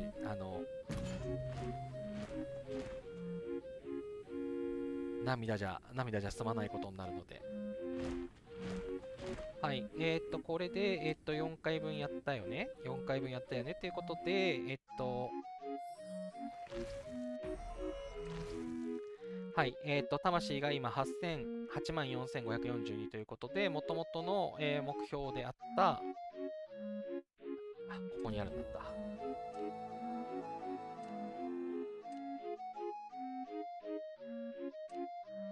はい。この大使のこの魂を蘇生、これ8万人っていうのがこれでもうクリアできますという感じですね。さくらなつめさん、女神像の研究何も考えずに片っ端からやったから増えたまるのにほぼ1にかかります。あ、それね、それありますよね。そう、この回復の、そう、私ね、上げてないんですよ。この角笛の収納上限。これを上げると、そう、今多分、おっしゃってくださってるのは、この角笛の数ですよね。この角笛の数、今、私、771なんですけど、これって角笛が満タンにたまらないと、分母と分子が一緒にならないと、読み戻すことができないんですけど、これね、研究を進めば進めるほど、この角笛をたくさん持てるようになりますと。1000とか持てるようになりますと。で、1000とか持てるようになると、このね、一度に1回数、離脱兵読み戻せるその戦力が増えるんですよ。で、一見良さそうに見えるんですけど、今度そう、角笛を、この貯めるのに時間がかかるようになるので、果たしてっていうところがあって、この角笛の生産力、こっちね、角笛が1時間で貯まる量は、上げた方がいいんですけど、そう、角笛の収納上限は、まあ、そこまで高くなくていいかなっていうね、上げ方もあったりすると思います。はい、きっと、さくらなつめさんはこれをめちゃくちゃ上げちゃったということではい、厳しいですよね。ダウングレードができないんで、一回上げちゃうともう戻せない一ったっきりなのでもうそこはもう仕方ないので、生産力をね、上げられる場合は生産力を頑張って上げていただいて、そう。まあ、アイテムでね、そんなにたくさん使わないんで、アイテムで使っちゃってもいいかなっていう時はありますけれどもね。はい。私も角笛のアイテムめちゃくちゃ溜まってるんで、なんか、緊急な時は使ってもいいかなと思いつつ、なんていうか、ね、もし、急なキルイベとか始まった時がめちゃくちゃ怖いから必要は取ってます。グラナツメさんマックスです。やっちまってますね。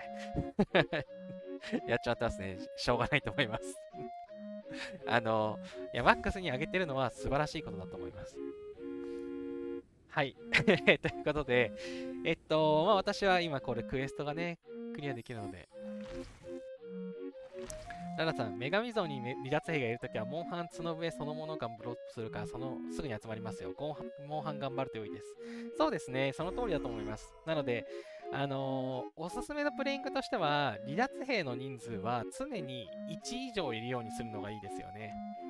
常に角笛が溜まってる状態みたいな感じですかね。はい。溜まるのに時間かかるようになっちゃうんで、角笛、離脱兵がゼロになっちゃったなと思ったら、適当な城を殴りに行って、放置されてる城を殴りに行って、離脱兵を1個でも出しとくってやると、あのモンハンとかでも角笛が落ちるようになって貯めやすくなるので、はい、離脱兵ね、私、必ずここは空にならないように、常に誰か離脱させてるのをやってますね。さあ、ということで、兵士を蘇生します。これ、はい、一気に蘇生になっちゃった。はい、8万人蘇生しましたということで、はい、バッチリですね。無事達成することができましたということで、リワード美味しいです。で、離脱兵を上げる前に、またね、8万人埋めとこうと思います。はい、さっきトークンから出したんで、痛くも痒くもないです。わーいわーい。このマジで間違いだけは気をつけて、はい、いらない T1 の歩兵と射撃兵を8万人、昇天していただきます。はい、ここまでね、やったら、離脱兵を1回戻すのがいいですね。そう、同盟対決戦かな、それでもなんかその蘇生のクエストがあったので、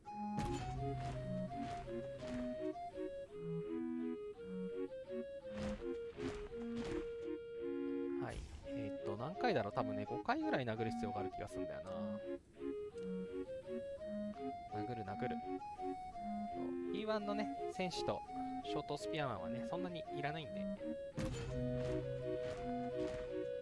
心が痛まないですね。特に運営からもらったアイテムですね。まあ、運営からアイテムをもらう前に兵がいっぱい死んだからもらったんですけど、はい、死んだ兵を返していただきたいです。よし。はい、こんな感じで1万6000、1万7000、1万9000ということで、だんだん量が少ないから減ってきましたねということで、次多分1万3000ぐらいかな。今、どんぐらい溜まってる ?6 万9000。だから、ちょい少ないぐらいで殴れば、狙えるかな。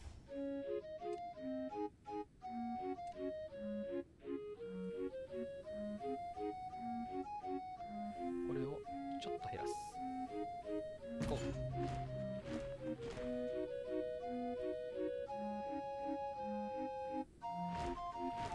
はい。これで、私の1万2000になって、1万2000だから8万ちょいかな。はい、8万1600ということで狙い通りですね。はい、まあ、資源もね、そんな多くなく、殺すことができましたということで、ここまでね、やったら、もう離脱兵がね、いっぱいだとちょっと怖いので、呼び戻します。あ、全員帰ってきた。わーい。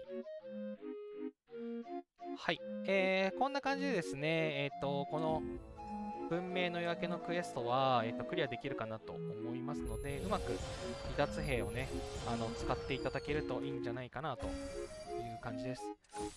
夜明けのお宝。あ、やった、行軍速度ゲット。はい。で、ということで、私はこの蛮族はクリアできないので、共有しとこ。はい。で、せっかくなんでね、蛮族1個クリアして、今日の配信は終わりにしようかなと思います。レベル5は無理なのよ、私には。あれ、共有したよね。共有した。はい、さっきの、あ、レベル4あった。レベル4。あー、131いいですね。ちょうどいい。131ぐらいならね、倒せるので。あ、しかもゴールデンゴブリンがいるじゃん。ゴールデンゴブリンかわいい。先に殴ろう。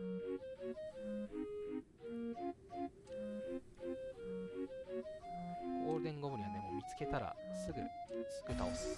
もうお金が大事。で、装備チェック、ギアは正しくなってます。バフをつけよう。攻撃アップ。防御アップ。兵士 HP アップ。で、部隊定員はね、レアなんで、もったいないお化けなんで私は使いませんと。ちなみにさっきのゴールドゴブリンは、よし、ダブルドロップ40なんで、4M ゴールドですね。ありがとうございます。4M?4000、4M ゴールドです。はい、ということで、蛮族の殴ろうと思います。52.1M アイテムもらえますね。131の、バーブですと。で、このぐらいならね、1人でも攻略ができるんですけれども、はい、一応私の構成はね、射撃兵以外は全部銃で、置いていますと。で、シューター、イーグルガンマン、ナショナルガンマンみたいな感じで、イーグルガンマンが一番多い感じですかね。T12 が一番多い構成でやっています。エレクトラとカール12世ですということで出撃。はい、まあ、クリアはね、絶対するんで、次 52.1M を確実に送っていく。ほい。52.1M、戦力が分かりやすいように、将軍を消して、53M。はい、完璧。はい、これで、共有。ほいほい、オープン。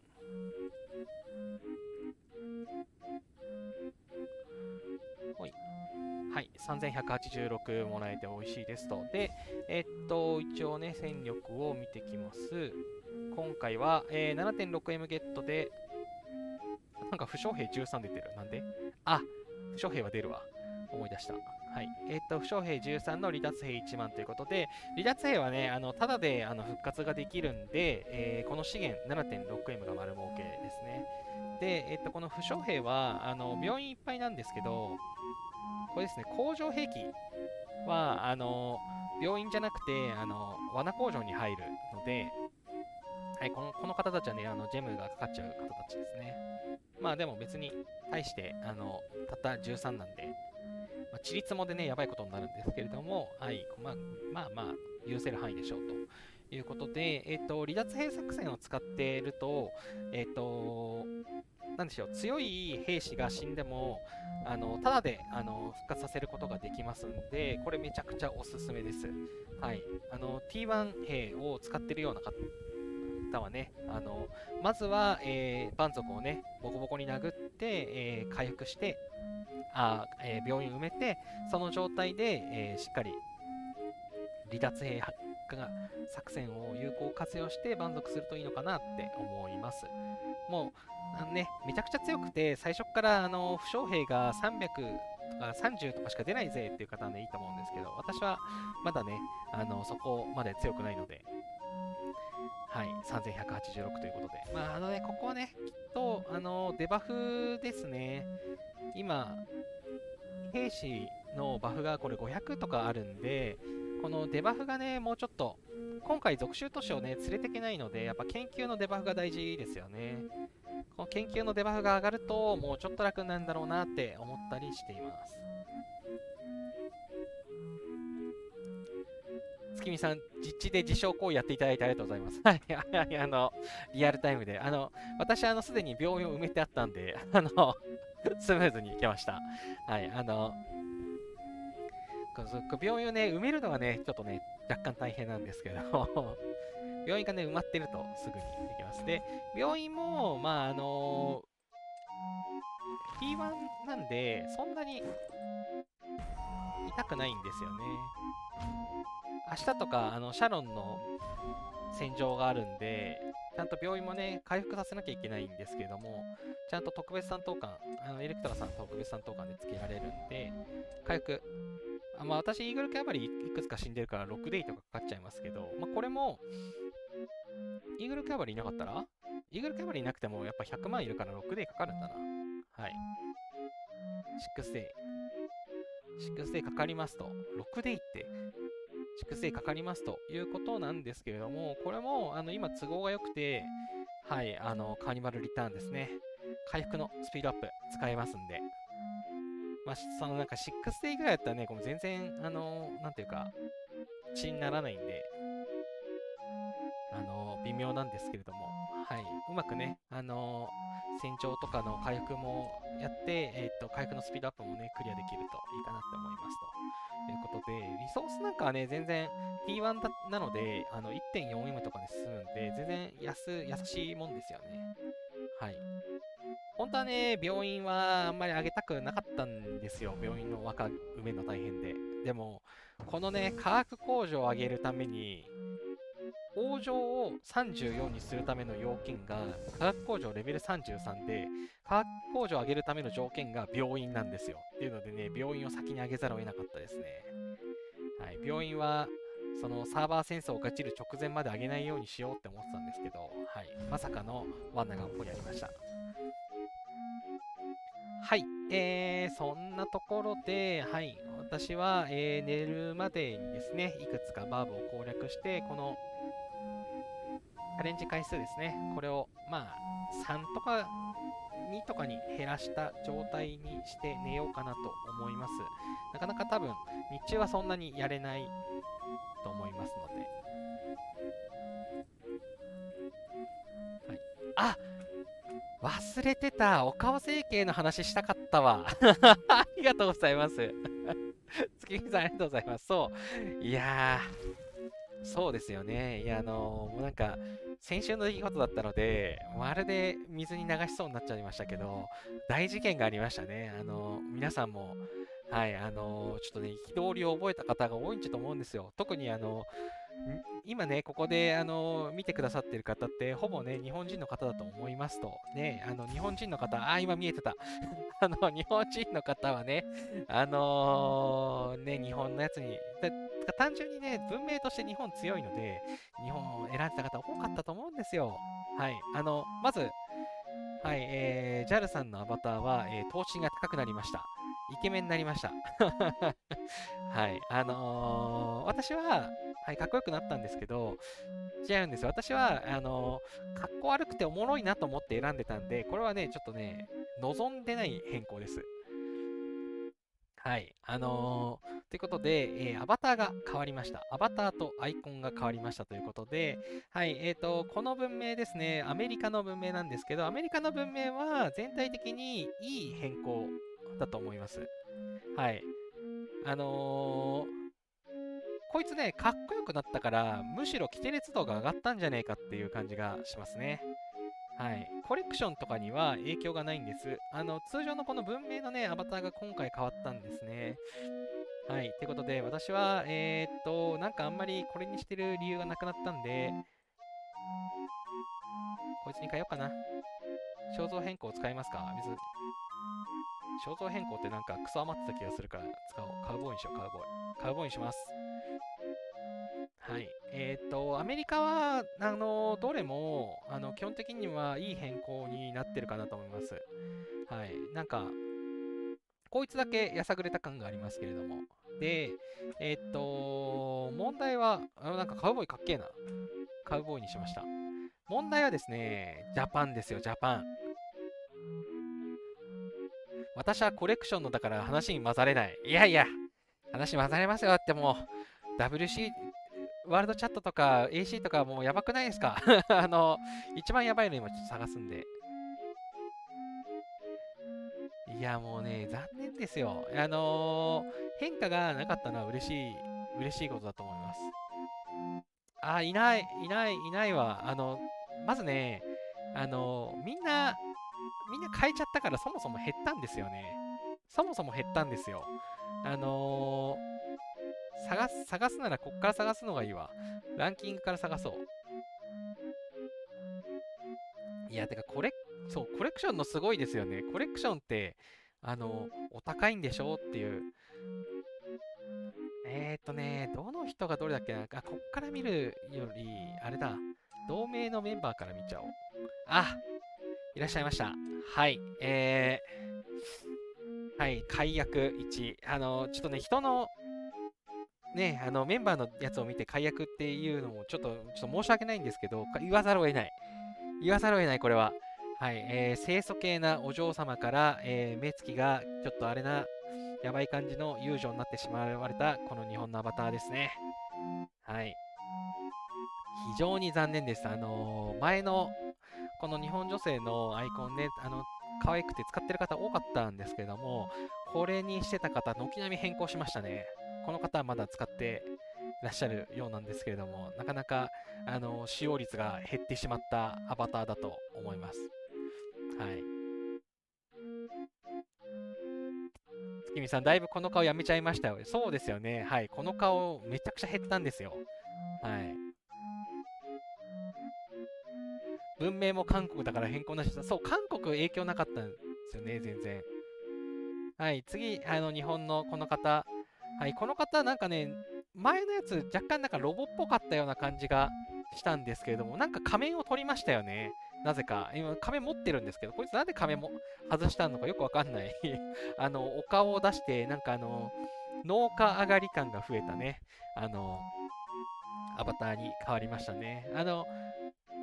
もうこの方はね、まだね、まだ、まだマシな気はするけど、でも、なんで変えたんだろうっていうあの、なんで、この方は銅をつけてないんですかね。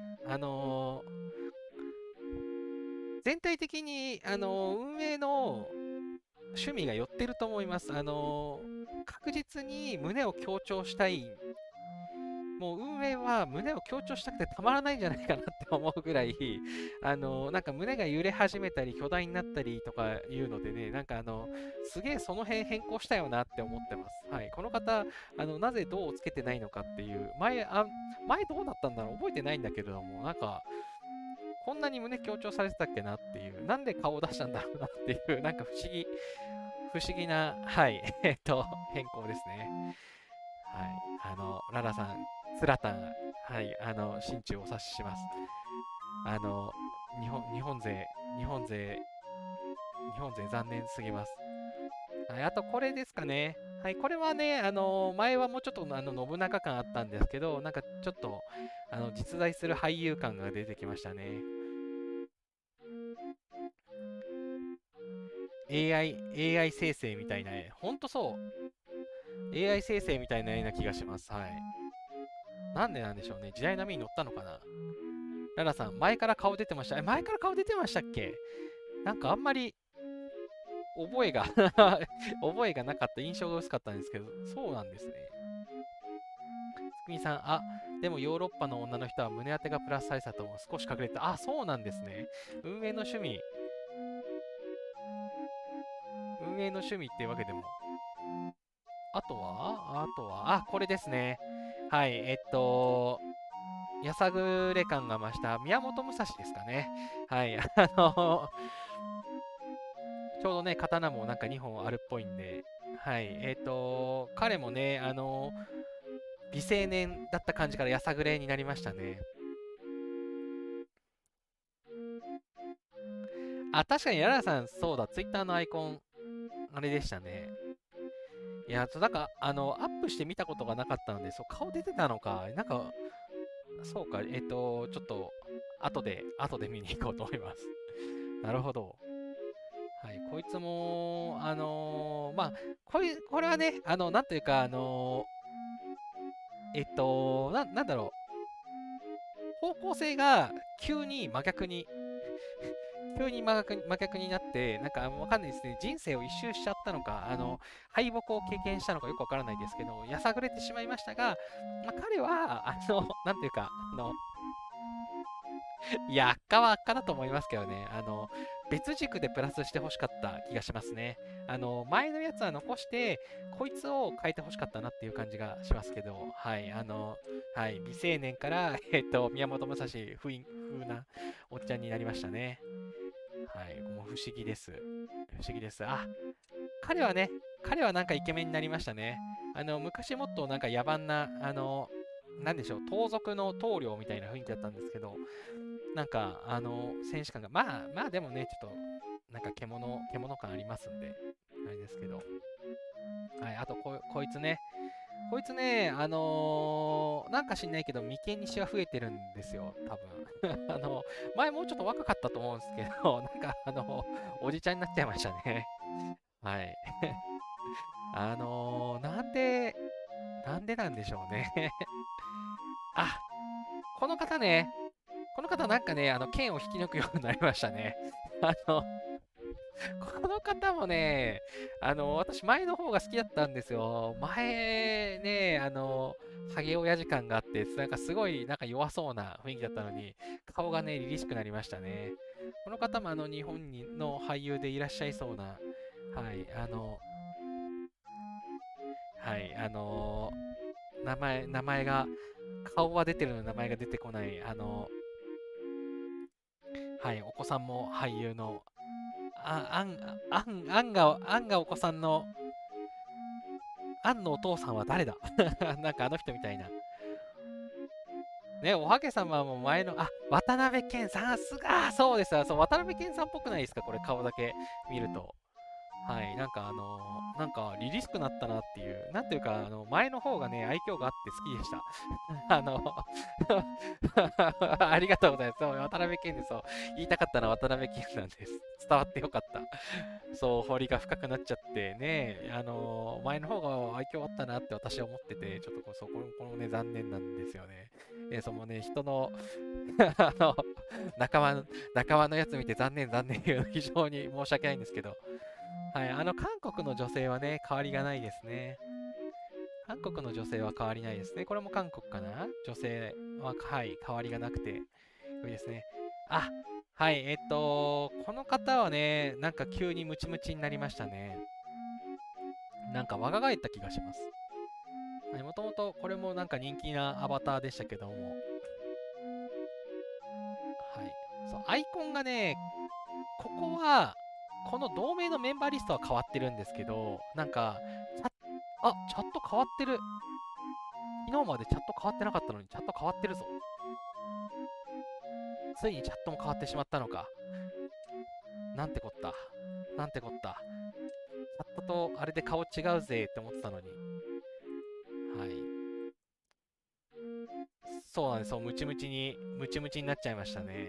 はい。そう。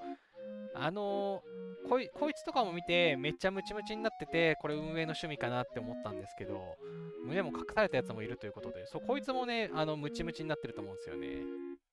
はい。そう、大体チムチムなんですよ。はい。印象的には。運営はムチムチ路線だって思ったんですけど、そうでもないやつもいるようで、そうでもないやつ見つけたいな。そう、彼女もね、ムチムチになったと思うんですよ。はい。これヨーロッパですかね。はい。この創建の方。この方も、はい、運営の趣味って思ったんですけど、この方は特に変化ないですね。ロシア変更ないのかな、もう韓国だから変更ない。こ、この方も変更ない。なんか揺れるようになったけれど、みたいな。いや、この方もよく考えたらおっぱい揺れてるんで、これはあれですね、VTuber とかですかね。はい、なんか研究が終わった感ある。いやー、いい、上げたばっかりはね、もう研究が上がるのが早くて嬉しい。まだいける？ 6 時間、6時間いけるね。いける。いったよ。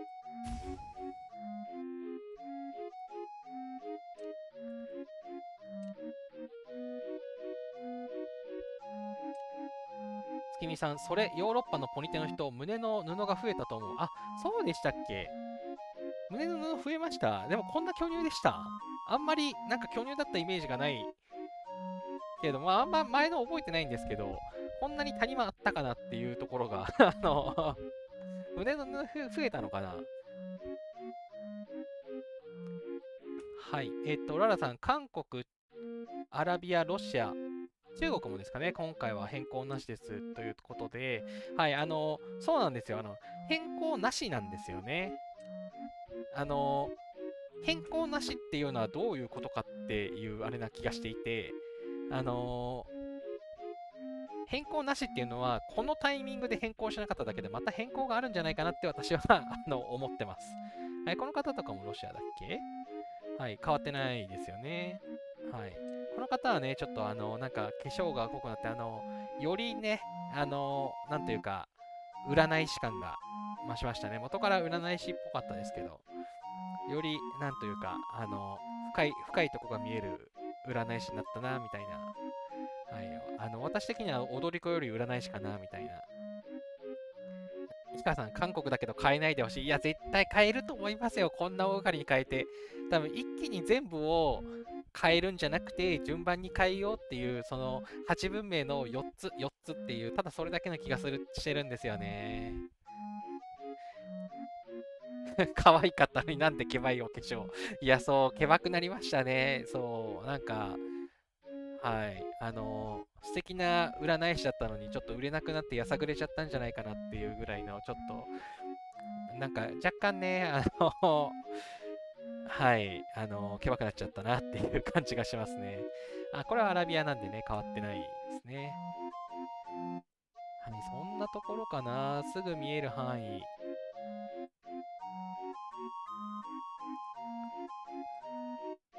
あといるかな。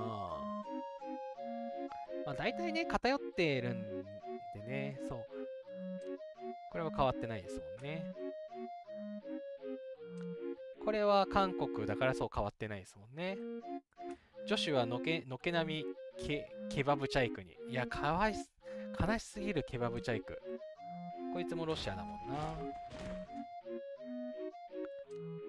これも変わってない気がする。うん。やっぱ半分変わってないですよね。これは、優勝のやつだわ。いやー、これよ。これよ。この方もそう。これもね、日本でこれにしてた方も多かったんですけど、この方も、なんかね、どうしちゃったんですかね。この方も、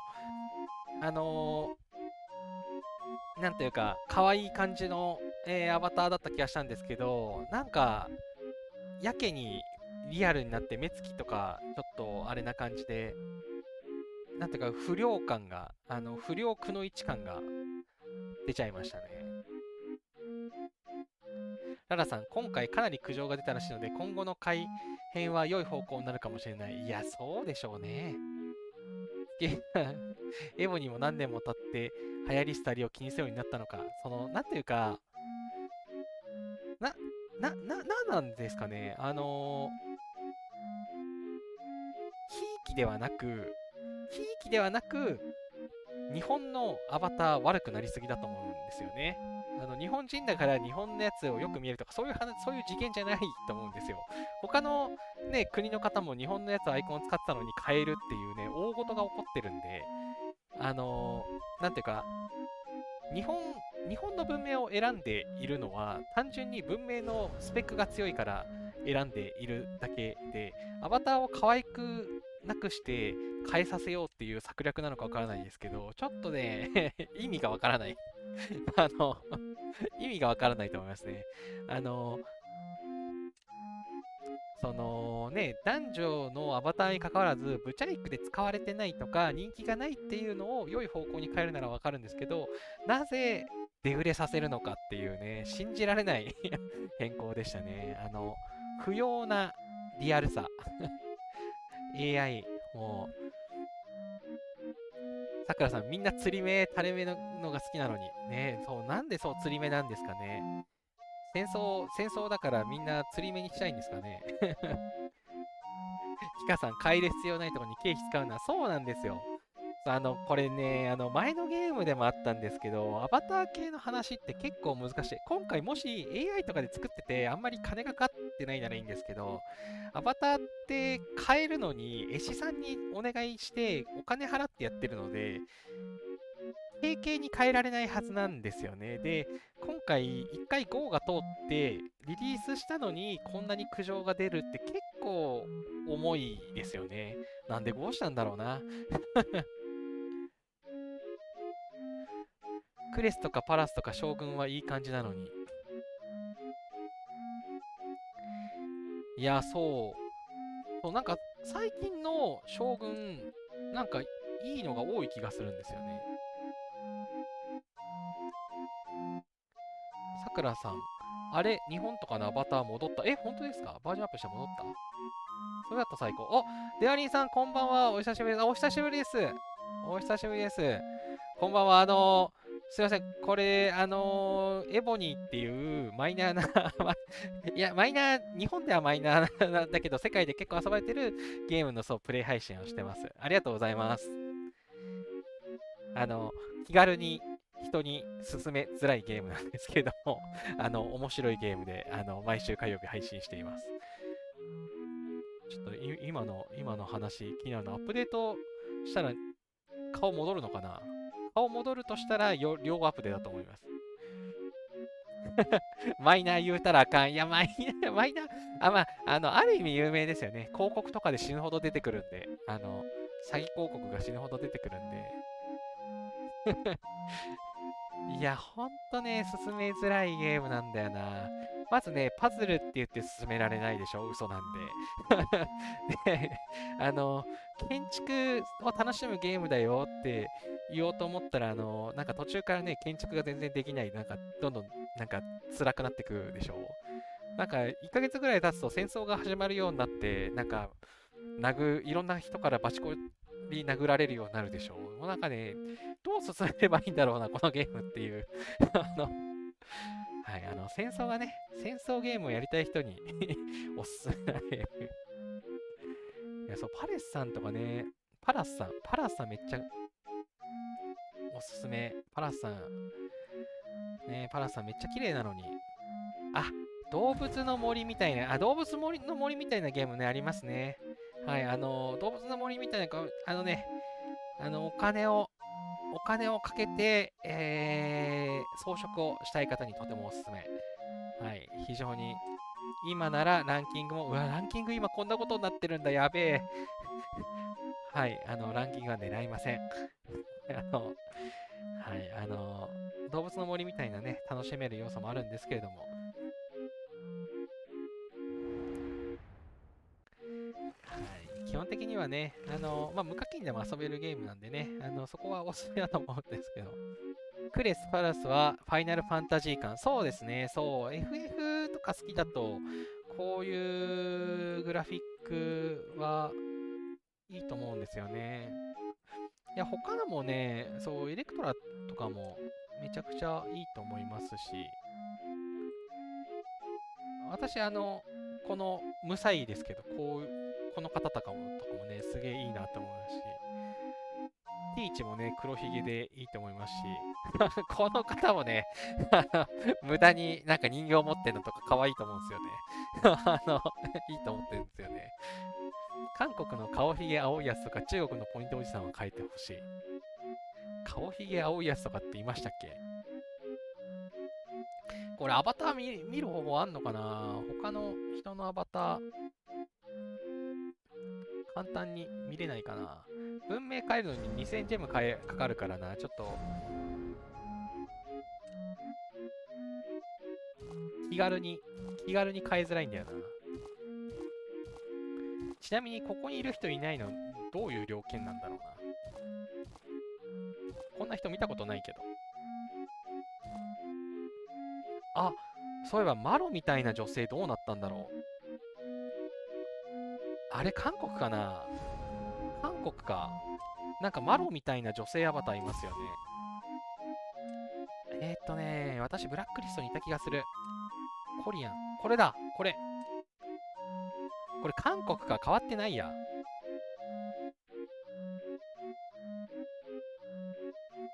変わってるな。こんな顔はっきりしてなかった気がするんだけど。前もうちょっとなんかマロ、オカメみたいな顔してたような。わかんないです。本当に使ってる人いたらごめんなさい。マロじゃないかもしれないです。なんか、この方、こんなはっきりしてた顔だっけ？こんな美形だったっけ？ちょっと覚えてないや。でも、韓国だから変わってないんだろうな。でも、アバター、でもな、アバターで思ってたのかもしれない。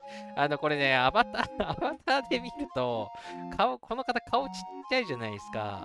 これ眉毛がね、ちょっと、点に見えてましたね、僕には。はい。すいません。これをこのアバターを使っていたらごめんなさい。はい。すいませんでした。はい。マロじゃないです。はい。まあ、あとは、わかんないかな。はい。そうですね。そう、忘れてました。そう、アバターのね、件触れようと思ってた、思い出させてくださってありがとうございます。はい、今回ね、4分名、4分名変わってると思うんですよ。はい。日本、アメリカ、ヨーロッパ。あと、あれどこだ？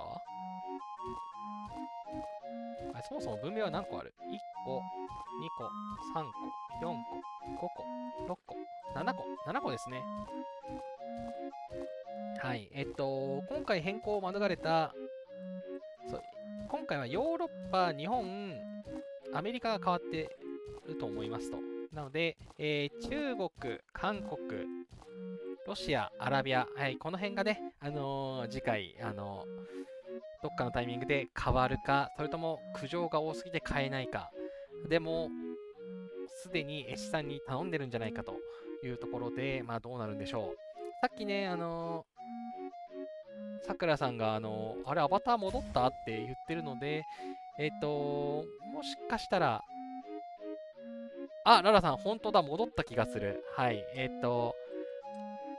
いやー、これ、さあ、いや、その、戻すのもいいんですけど、戻した時に、じゃあ、1回目作ってくれた方はどうなるんだろうみたいなのとかね、なんか、そう、クソ根が深い問題な気がするので、あ、やばい。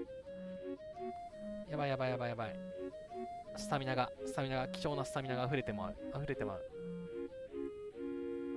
溢れちゃうビーイングラブ。金、いない、いない、いない、キンゴブリンがいない。キンゴブリンがいないときは、おめでたいをとりあえず殴っとこう。わーい。キンゴブリンを殴りたい。まあいいや。はい、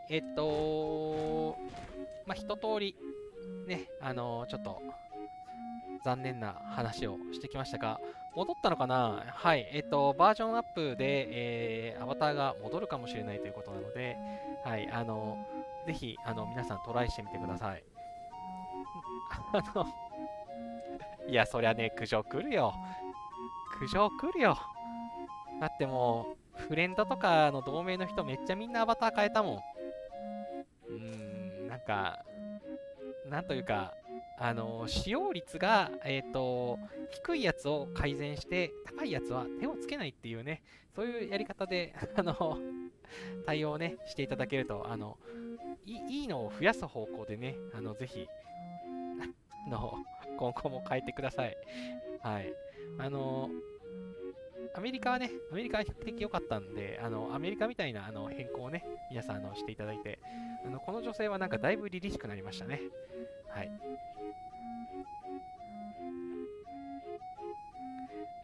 あ、ララさん、日本だけじゃなくてみんな戻りましたね。あー、ロールバック。はい、なるほど。じゃあ、貴重な配信ができてよかったです。はい、最後に、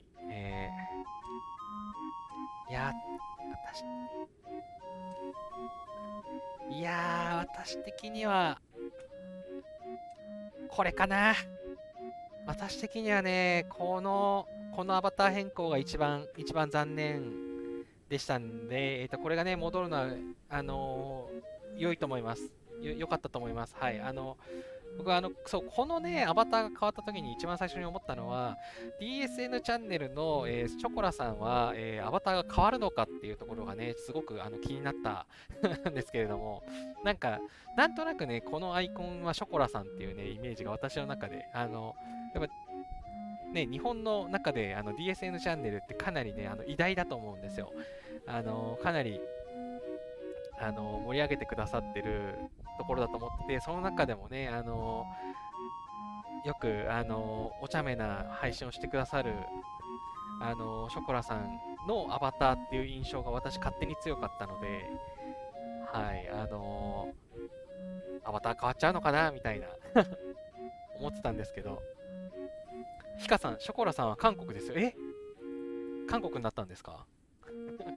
はい。今、ずっとなんかね、これの印象がありました。あ、でも今違うのかな。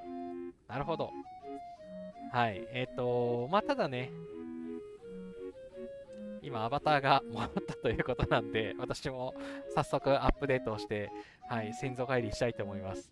はい、とりあえず、はい、この方ですね、ララさんのアイコンの方が前のやつどうだったっけなって全然覚えてないな、そういえばと思ったので、なんか勝手にロボっぽいと思って、なんとなく頭の中で脳内変換されてロボっぽく見てたんですけど、はい、あの、エボニーの中で一人だけロボいるなと思ってたんですけど、はい、まさかのロールバックがね、行われたということなので、ちょっとバージョンアップして確認をしたいと思います。はい、ちょっとね、どうしようかな、また、なんというか、初めて、初めて動画を作りたくなりますよね。このライブ配信のどっかを切り抜いて、動画というか、画像をね、大惨事が起きた時の画像を全部残しとくっていうのをやりたいなと思いつつ、ちょっと手間なんでそこまでやらないかもしれないんですけれどもはい。あの、他の変わったアバターも後でちょっと確認しとこう。そう、いつもめんどくさくて、ライブ配信しかしてなかったんですけど、アバターのその変遷みたいなのはなんか動画化する価値があるなって思いますよね。でも、なんていうか、加工処理とかいろいろ大変なので、現実的じゃないかもなと思ってあれなんですけどはい。きっとね、偉い方がやってくださるでしょう。エボニー黒歴史集、そう、そんな感じです。はい。はい、そのところですいません、12時ぐらいに終わろうかなと思ったんですが、ちょっと面白いネタがあるのを忘れてたせいで長くなってしまいました。いや、でも、そう、この話ね、めっちゃしたかったんで、ありがとうございます。はい、しっかり、ネタにすることができました。はい、そしてね、アバターが、はい、変えたんですけれども、せっかくアバターを変えたのに、まあ、わざわざ戻さないな。しばらくカウボーイにしようと思います。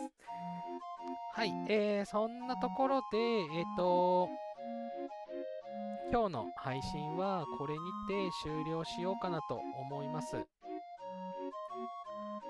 あれなんかネットワークがトラブってる気がする。大丈夫かな。なんか画面が動いてなさそう。あ、でも大丈夫か。うん、大丈夫だ。はい。そんなところで、今日の、エボニー配信はですね、こんなところで終了しようかなと思います。しっかりね、計34にすることができたということで、あ、兵器、はい、工場兵器でよかったです。ありがとうございます。そう、なんか最近、家のネットワークが調子悪くて、急に、ルーターが落ちたりするので、ビクビクしながらやってるんですよね。はい。ということで、そう、計算上にすることができて、研究もね、また先に進められそうなので、しっかり上げていきたいなというのと、はい、激特イベントのね、このカーニバルリターン、この機会を利用して、しっかり、10B ですね、全 10B 達成していこうと思いますと。はい。このね、10B の達成のやり方的には、あとはね、まあ、この辺は、自然な、必要な兵士訓練とかで多分達成する見込みなので、この食料の足りない分ですね、ここで T1 の馬を量産して、しっかり準備達成しようかなというところで、やっとね、T1 の馬を増やすところにフェーズに入ったかなっていう感じです。はい。今ね、準備も着々進んでますんで、やっとね、市長も、市長にね、一通り、一通りといってもまだ、1、2の3の途中みたいな感じでね、ドラゴンの鱗が足らなくて、ただまあ、他のやつにはしっかり、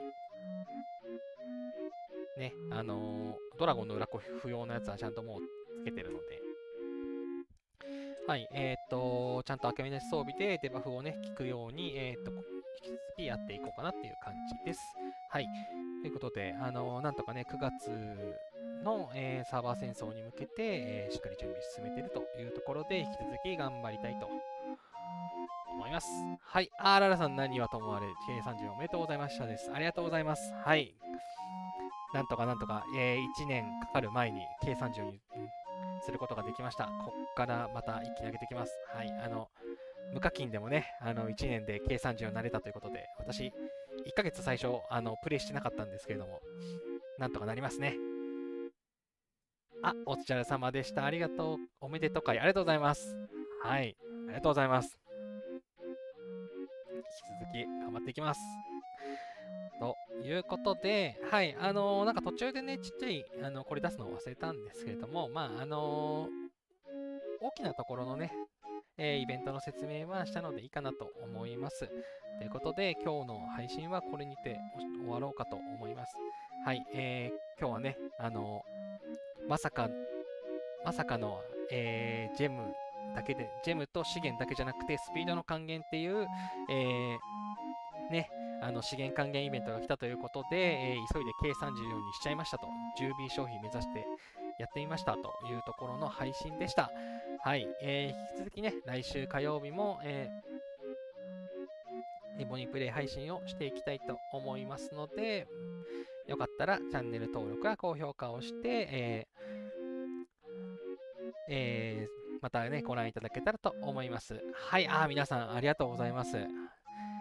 はい、なかなか良いペースで進められてるかなと思います。引き続き頑張っていきます。ということで、遅くまでね、今日本当に過去一長くなってしまったんですけども、皆様ありがとうございます。はい、コメントありがたいです。はい、今日はこんなところでおしまいです。おつじゃる様でした。また来週の、ボニープレイ配信でお会いしましょう。ありがとうございました。